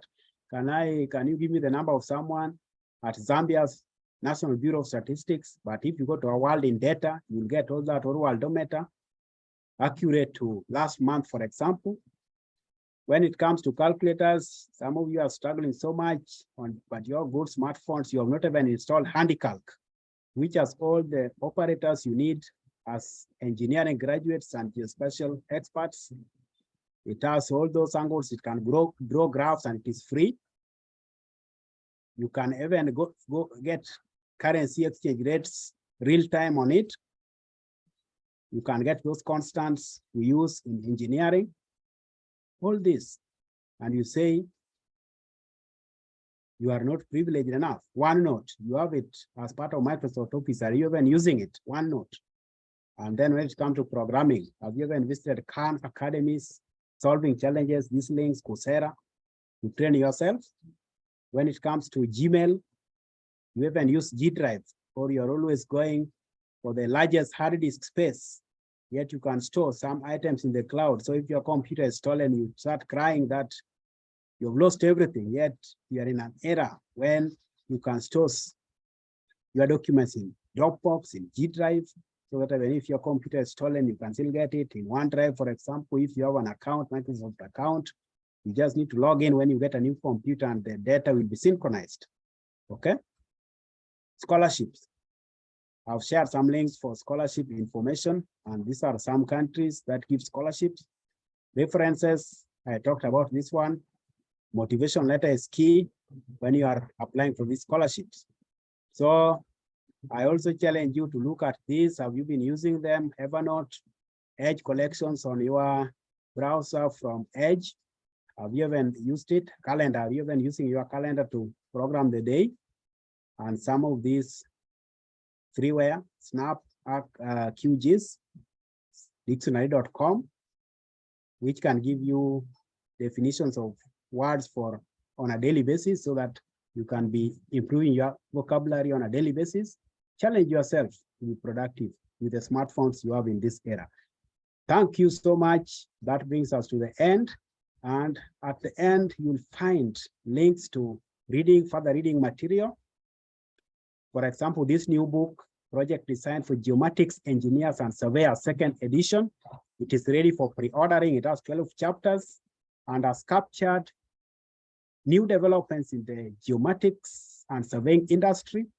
You need to get a copy, and it is co-authored by Kenyans, all the 3 University of Nairobi alumni. So there we have myself as one of the co-authors. Then we have a senior professor, also Kenyan, living in the US and working there for NOAA, National Oceanic and Atmospheric Administration, called Clement Ogaja. And we also have a young surveyor called Derek Kome, who has specialized so much in the area of uncrewed aerial systems. He's a co-author here. And this is one way of mentoring young people so that we can come up with books that feed the needs of our graduates and experts. And then you'll find more from this link, some books that you can download on various topics. This book, The Future of Africa in the Post-COVID-19 World, has a very extensive chapter, which I authored, and it is about youth and unemployment. This one is free to download, so you can download it from here. It was sponsored by a German political foundation, and it is a free resource that you need to read. And there are many other authors and co-authors from our local universities and from the academic diaspora. So read and get to know more about these things we have discussed today. So I also end by saying that you must avoid plagiarism. So if you have to use these slides to train somewhere, you must get permission from the author, myself, and that will be good for us as a community and for intellectual honesty. So thank you, and I believe we have gone through the agenda, and once Frida shares with you the PowerPoint, you'll be aggressive enough to change your profile within the next 1 week, and I'll be able to meet different people, different young people in the next 1 week. Thank you, and may we have a fruitful interactive session. And I'll request the chair, Frida, just to take a break of 5 minutes. Maybe you have music interlude. I'm coming back after 5 minutes. Thank you. Thank you, Nashon. That was quite extensive. I've personally learned so many things. One of them being the question that you asked, are you busy being busy or are you busy being productive? Many times we find ourselves doing a lot of things, but at the end of the day, you find that you've not achieved many of the objectives. So in essence, you are busy being busy and not really being objective. I also was excited to learn about the 4 V's, the 3 P's, and the 4 D's. That was the 4 V's, the vision, visibility, value, and volume. For the 3 P's, it's the purpose, principles, and passion. And the 4 D's were diligence, discipline, and determination. Diligence, discipline, determination, and dignity. So as we wait for Nation to come back, we can just get the takeaways from the members. What have you learned so far as we wait for Nation to sip some water and come back, answer the questions? You may raise your hand or unmute yourself.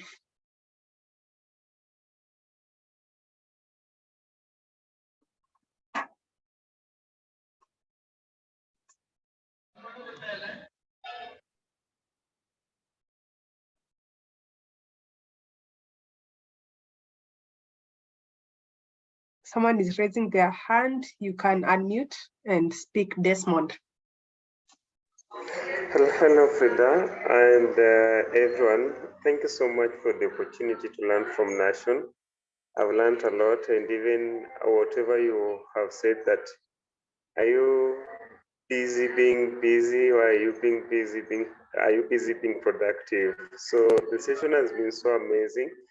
I've learned a lot and looking forward to go through the document once again as I continue making more notes from this presentation. Thank you so much. Thank you, Desmond. We can have another takeaway from someone. Adili, are you with us? Okay, as we wait for Adili, Kalduar, yes. Hi, okay, everyone. Adili, go ahead. I do not have much to add, but I am glad that we had Nation for the session. He is quite insightful, and hopefully we can all adhere to what he said, especially on this last side, because you need to read a lot, and maybe we can have a follow-up, as he said, in the next few weeks, and maybe we can all be different professionals from now on. That's all. Thank you, Frida. Thank you, Adili. In the comment section, I see Vincent saying it was intense and an insightful session from Nation. Thank you. I'm sure when he's back, he'll get to read the comment. Rose Ann Otieno has learned the 7 C's for an interview. That is confidence, creative, compact. I've lost the thread. Yeah, so she has learned the 7 C's.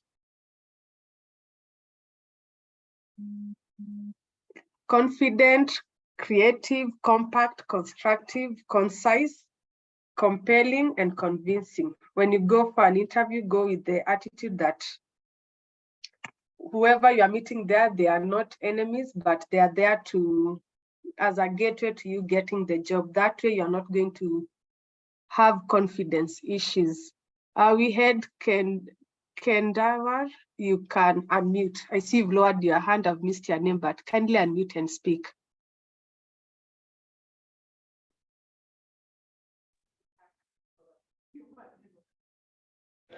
Hello, could it be me? Yes. Thank you so much for this informative session. I want to believe that I have learned so much. Just even there are silly mistakes that we normally carry on, like even in cover letter, where when we don't know in the salutation, we end up saying maybe yours sincerely, and I think I've learned from that going forward. Thank you so much. Thank you, Kadwar. We have Lotdoi Ekiru. Samuel, you can unmute and speak. All protocols observed. Good morning. Good morning. My name is Ekiru Samuel. I would like to comment on what Nation said about how we conduct outside there as far as social media is concerned. You find out that most of the young Zapers or most of the young people, they use their social media in ways that are not pleasing. For example, you find you're abusing someone in terms of election, but when it comes to these forums, for, let's say, these kind of meetings, you conduct yourself well. But when you go outside there in the social media, you are behaving in a different way. I think it's saying that we need to be people who are more concerned, like about other people, you know. So that is a point to take home. So anyone outside here, if you're using your social media in the right way, big up to you. If you are abusing other people, kindly rectify. Yes, that is it. Thank you. Thank you, Lotodoi. We still have another raised hand. You can unmute and speak.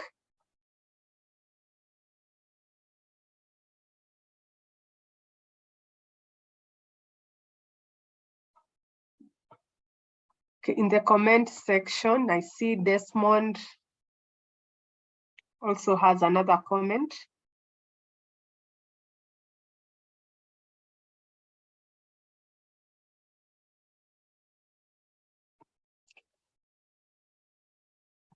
Desmond, you can unmute and speak. I've skipped your comment.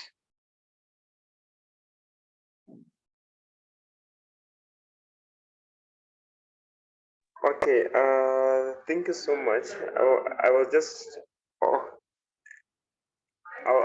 referring to the first presentation about joining circles from Madame Gloria, and I was requesting if she can share further about the circles that she can recommend us to join, and with the interest rate and everything about joining these circles, because I would like to join one, but I don't know which one is good more than the other. Thank you.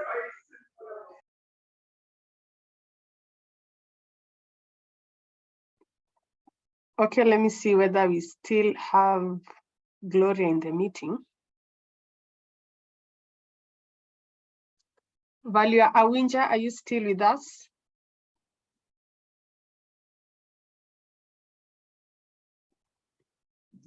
Okay, about circles, it's best to do like a due diligence of the circle that you want to join.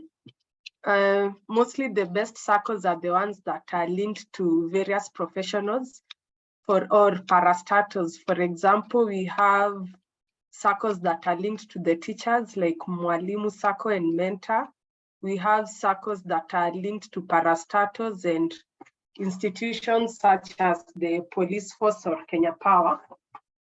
Yeah, I think those are the most stable circles to join in, but for the specific one also, you need to join a circle that you know at least one or two people. You can influence people to join in the same circle, because what the circles do, when you want to take a loan, you will need guarantors, and the guarantors need to be in the same circle. So even as you look for a circle to join in, yeah, I see Joel is speaking of the same. Yeah, so as you look for a circle to join in, look for a circle where you have your friends there or your circle or relatives in there, so that when you need to take a loan, you have at least 3 or 4 people who can guarantee you.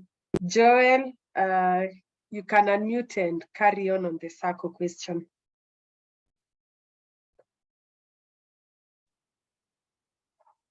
Joel Simiyu is also a council member at the Institution of Surveyors of Kenya.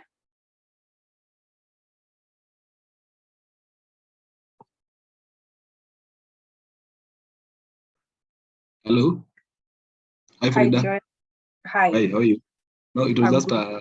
I was making a comment on what had been asked about, but the bottom line is that circle should be where you are.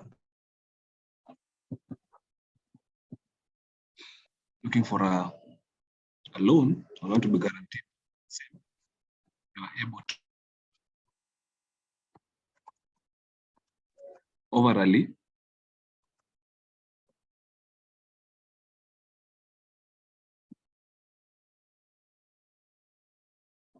Oh, thank you. Yes, John, we also have Wakadiri Sacco, which is linked to Surveyors, and it is also a stable Sacco.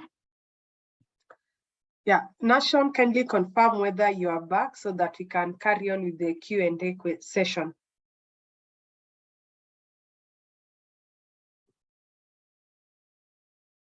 Yes, I'm back. Okay, the members here are happy, as you can see from the comments, and whether you are listening, and if you are listening in, we are happy for the wonderful presentation and the insightful and extensive presentation. So we have a few questions. One Frida, was, yes. Frida, sorry, I joined you guys late. I'm George Ike. Okay.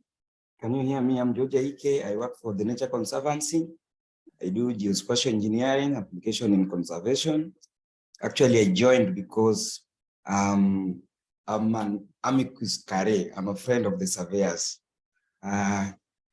Okay. Nation, we joined the university together, but I went to KU to do environmental science. But then he joined with his peers like Kenya Dimo, is a surveyor too, Eric. And then while working in craft, I worked with Florence Mishori, who is a surveyor too. And then in our field here, we also do a lot of surveying data collection.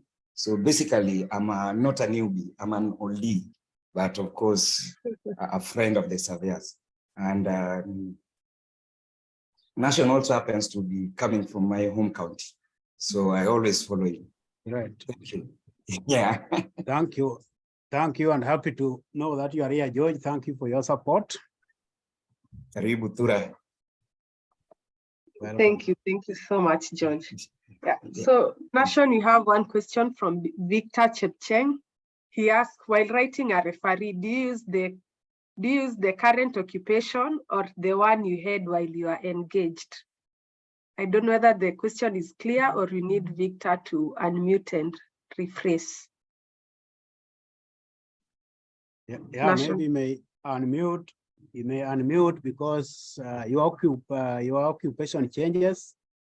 For example, in my case, some years ago, I would say I was business development manager at Oka Services, but now I'm a lecturer at Taveta University. So the occupation has changed. You know, occupation and profession are different. Your profession may remain, but occupation, what you are engaged to do is different. So when I'm writing my CV now, I can still write referees in the organizations I worked with earlier. It doesn't have question, he can tell us. If not, then he can elucidate further.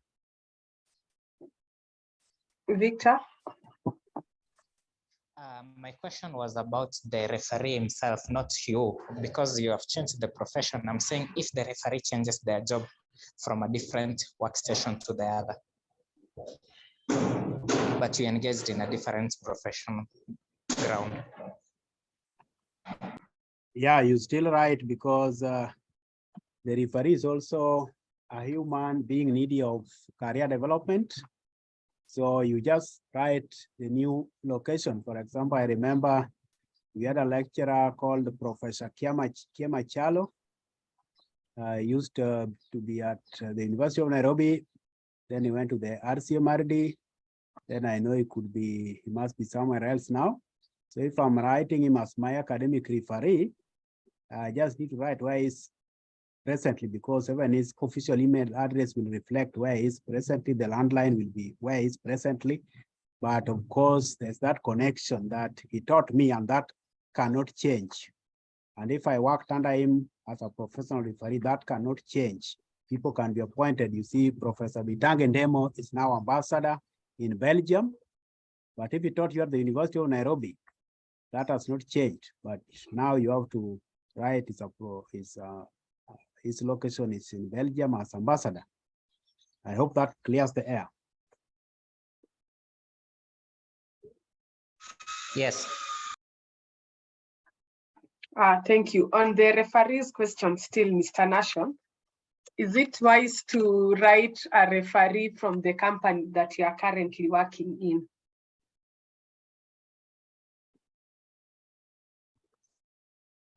Of course,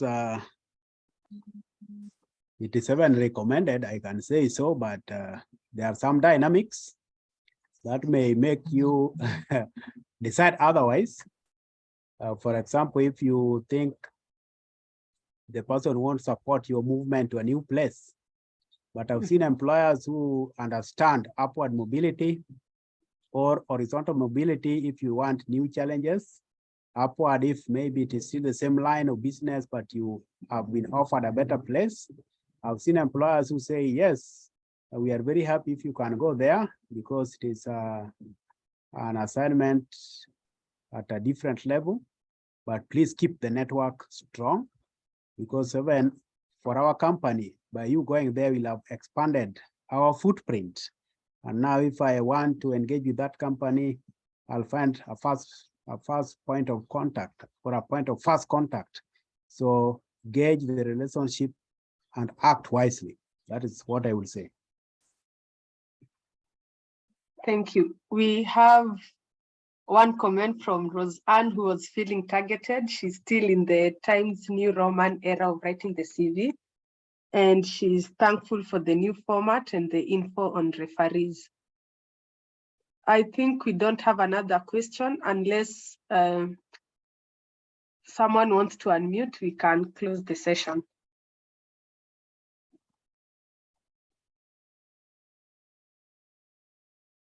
Oh, Kadwar Ben kindly unmute and ask.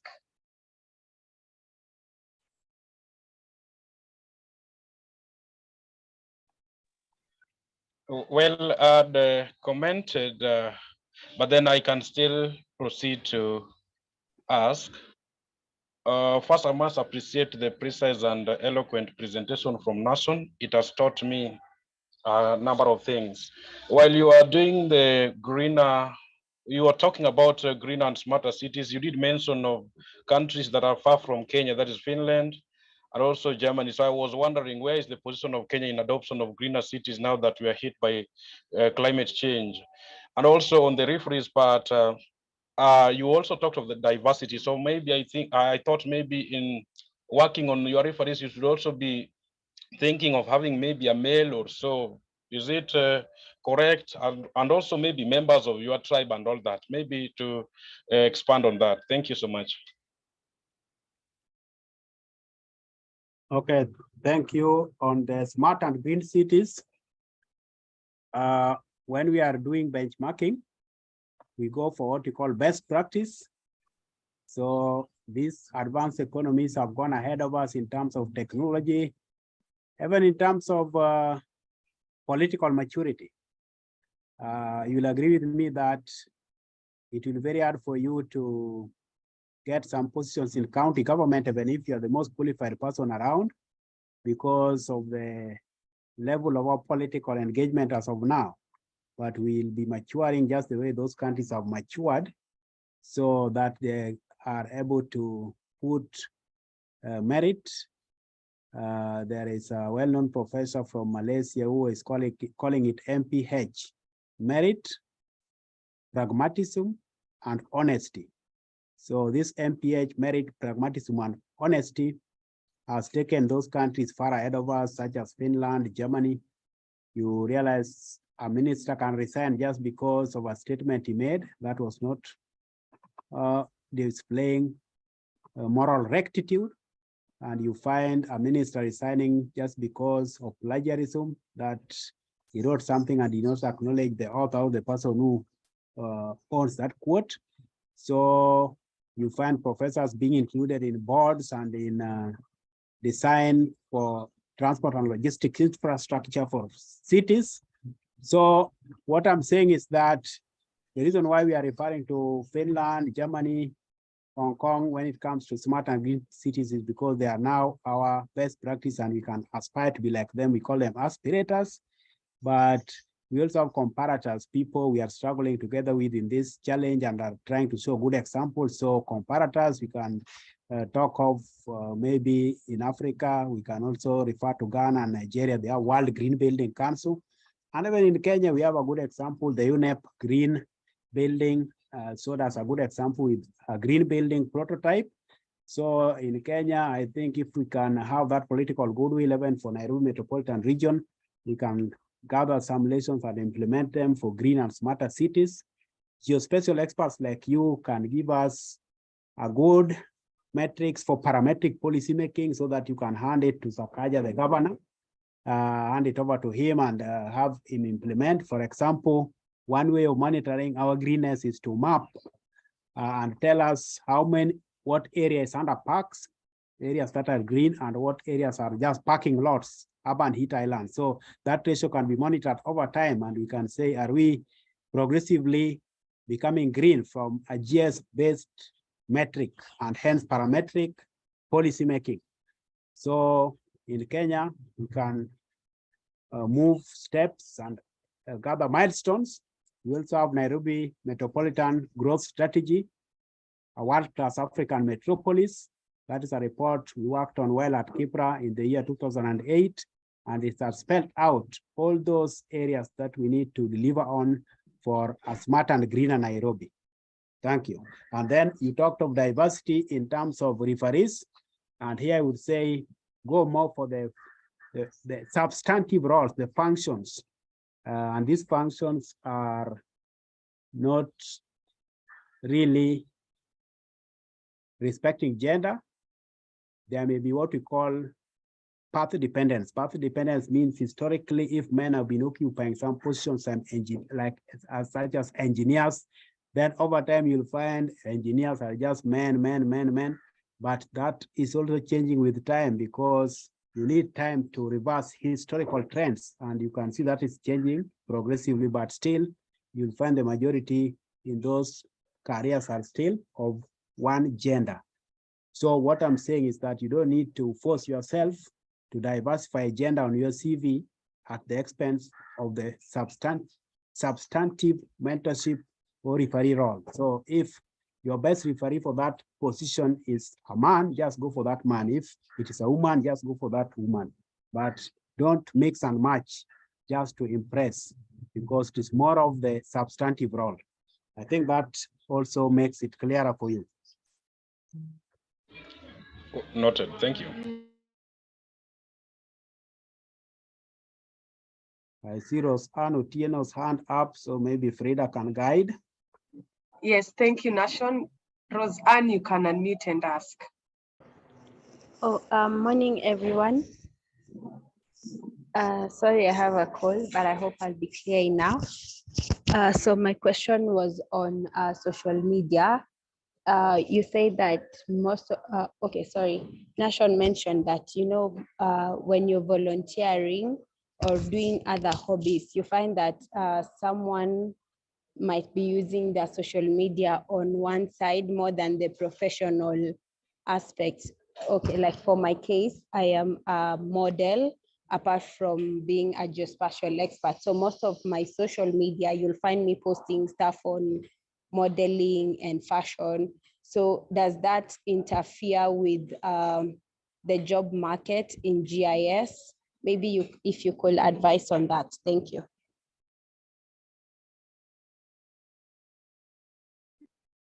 Okay, thank you, Roseanne. And that means you are also telling us about the other things you are doing, maybe your hobby.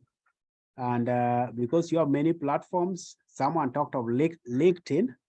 LinkedIn won't, naturally it won't allow you to do that, but LinkedIn is the space for professionals. So that is where you display your CV. So you can open many platforms. So you can use LinkedIn for GIS, to show what you're doing in GIS, for professional development, career development. And then you also ask some people to recommend you on LinkedIn. And then you can have connections including those to whom you can send direct messages.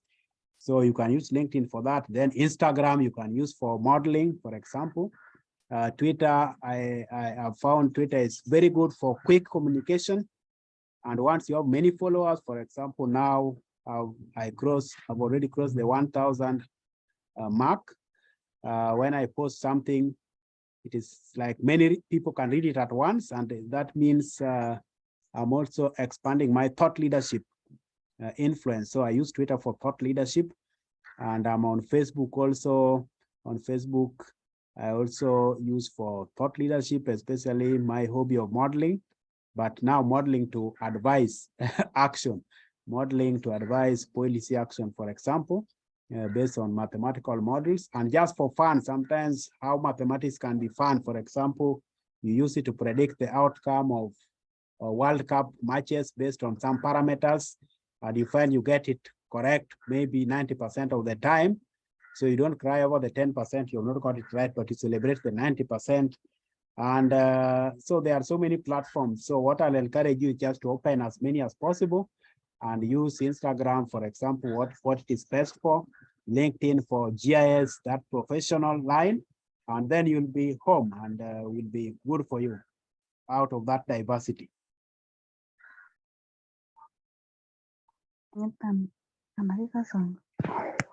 you, Nashon. I see David had typed a question, but his hand is up. It'd be good if we heard from him. David, you can unmute.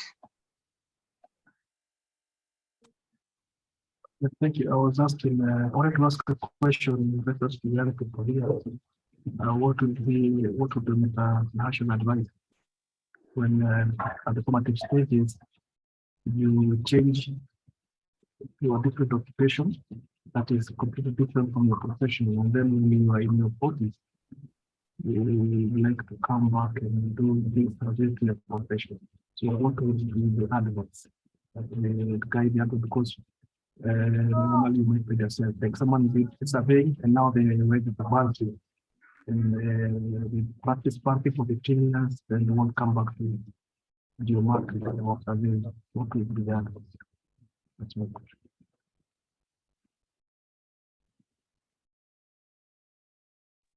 I'll ask Frida to summarize, because there was a lot of base on each side. So Frida, if you got it clearly on your side, can you summarize it? Okay, what I got from whatever he had typed, he's asking in a case where you have changed your career. So what he had typed was, what would you advise someone who has picked up an occupation that is completely different to the profession?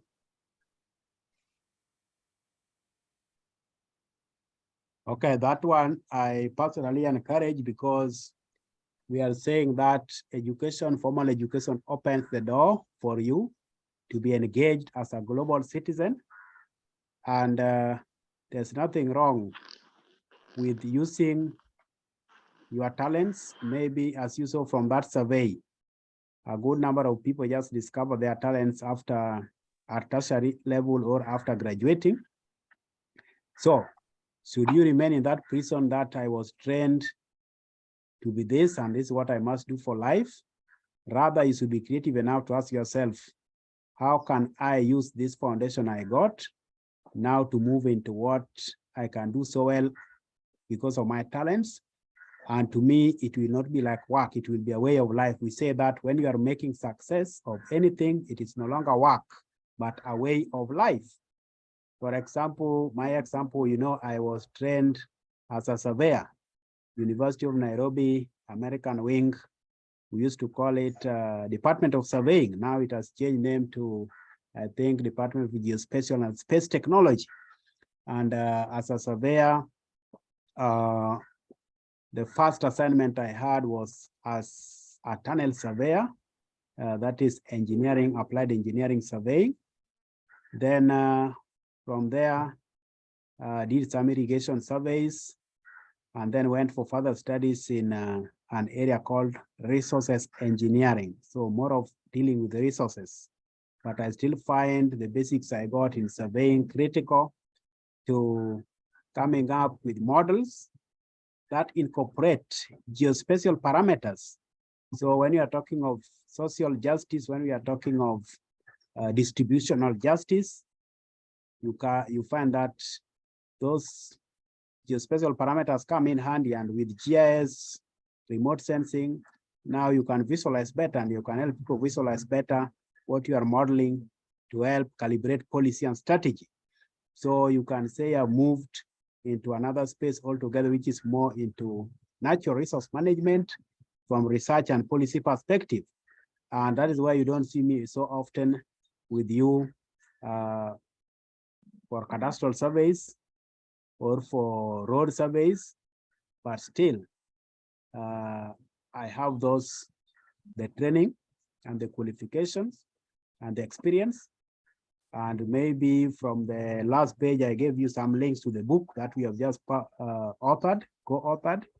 And that book is so interesting. For example, there's a chapter there I wrote on engineering and mining surveys. And now when you are talking of mining, I'm saying it is not only on land, it is also deep sea exploration, and how laser technologies, for example, green laser technologies, can help us to come up with better exploration, topobathymetric maps, and safer navigation.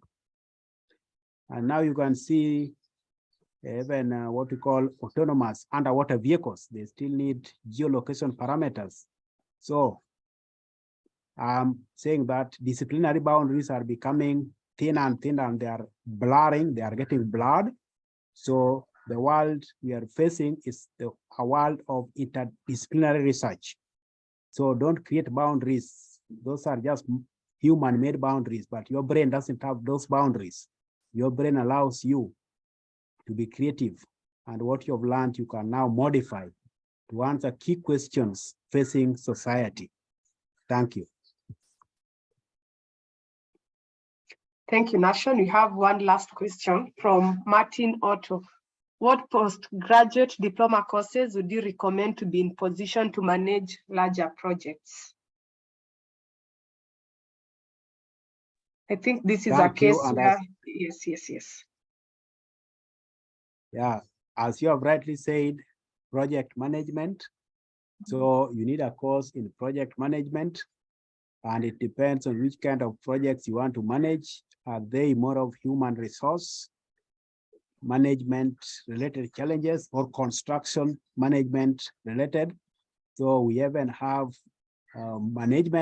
postgraduate management courses, but they focus on different areas of management. For example, here at Taita Taveta University, we have a postgraduate course, which is an MBA, but it is a unique MBA because it is MBA in natural resource management, not human resource management. So the graduates of that program are very well versed with the challenges of natural resource management, different paradigms of sustainability. When we talk of weak sustainability, strong sustainability, when we talk of natural resource accounting, how can you say that we have an ecological debt or ecological credit? And when it comes to the mineral resource sector, what are the key challenges in that sector? And how can we avoid over concentration on a sector that is non-renewable at the expense of agriculture, for example? And so look at the area you want to specialize it. Is it construction management? Is it natural resource management? Is it human resource management? Then that will help you to target the right one. And in Kenya, we have, I've told you, Taita Taveta University, but also Strathmore has very good courses, even for engineers who want to go into managing big projects. Strathmore University has very good management, such management courses that you can do after graduation or at postgraduate level. Thank you. Thank you, Nation. For that question, you can also check out the Project Management Institute of Kenya for the PMP certifications. So just skimming through the comments, we have Emmanuel Logos. Emmanuel is requesting you to add the 4th P. You have purpose, principles, and passion, that you can add plan to be the 4th P. Then we have Kailin Kiplagat is thanking for the session. Kipri Shadrach, Vincent Caleb Yegon, Caesar Owade, Amos Ngetich, thank you for your kind comments. We have Roseanne, John Munji,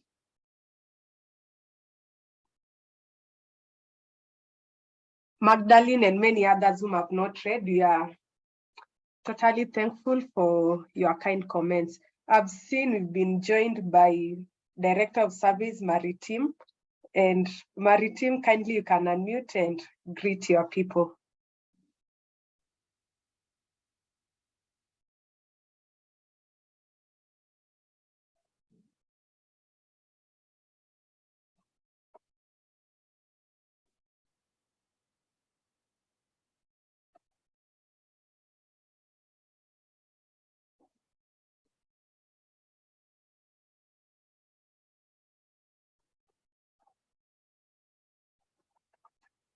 Okay, so I also want to mention Eric and Brian, who are members of the Young Surveyors Committee.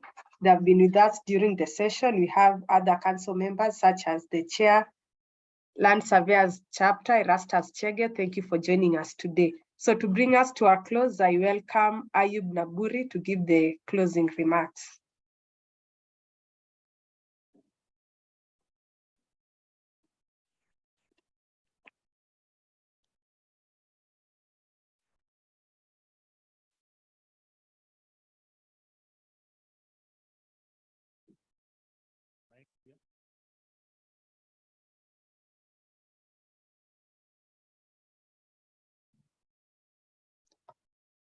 Ayub, if you're with us, kindly go ahead and do the closing remarks. Thank you. I hope you're able to hear me. Yes, we can. Yes, thank you. Mine is to appreciate our very able speaker, Mr. Nation, for the great insights. We appreciate you for taking your time to prepare, to impact the lives of the young surveyors, and to impact their destiny, or rather our destiny as young surveyors. Thank you,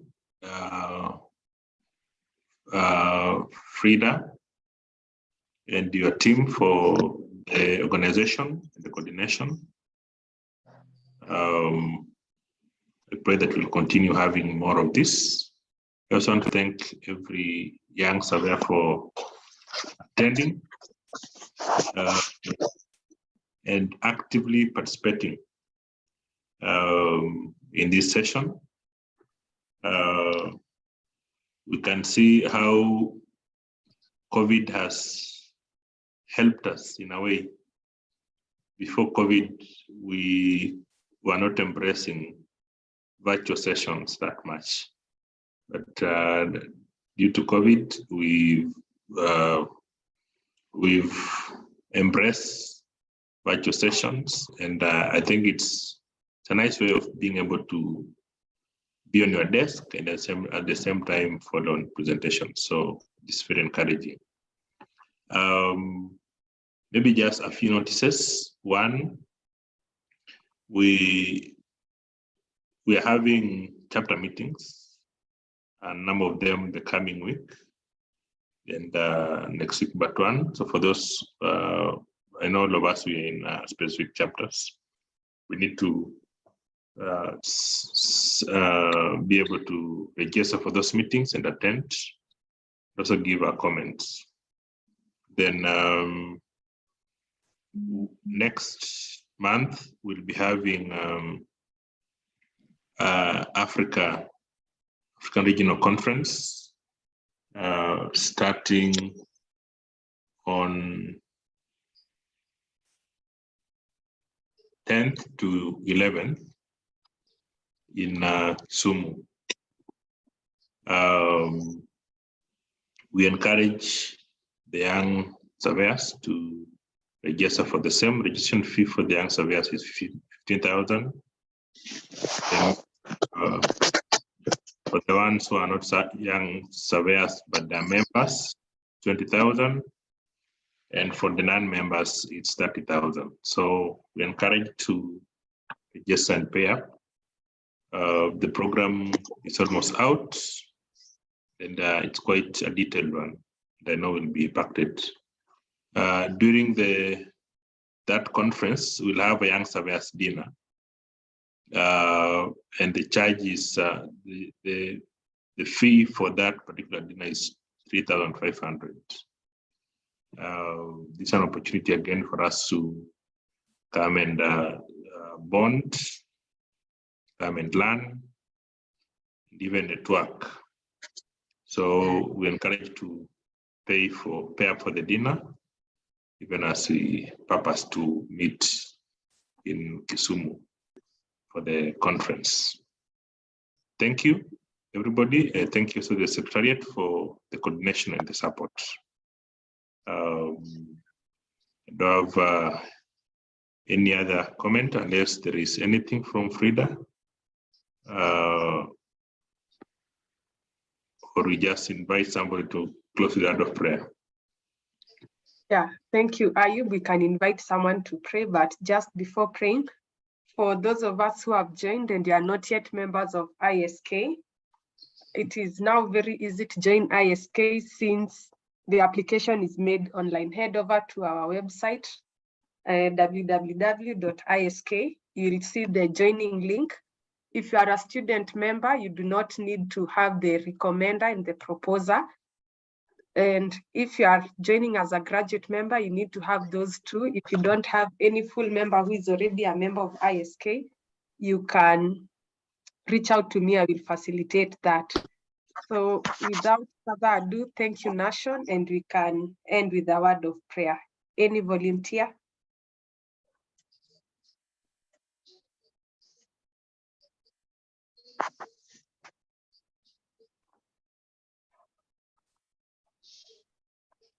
Okay, I'll pray.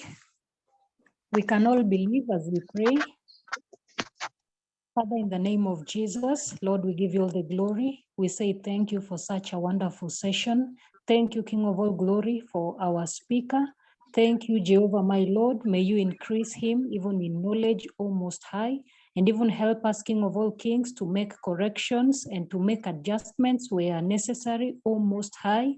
We give you all the glory. We give you all the honor. Thank you even for the organizers of this session, O Most High. May you continue increasing them, my Lord, in knowledge and wisdom. We give you all the glory even as we are departing, O Most High. Thank you, Jehovah, our God, till we meet again. Receive all the glory, receive all the honor. In Jesus' name I pray. Amen. Amen. We wish you all a productive day and a happy weekend ahead.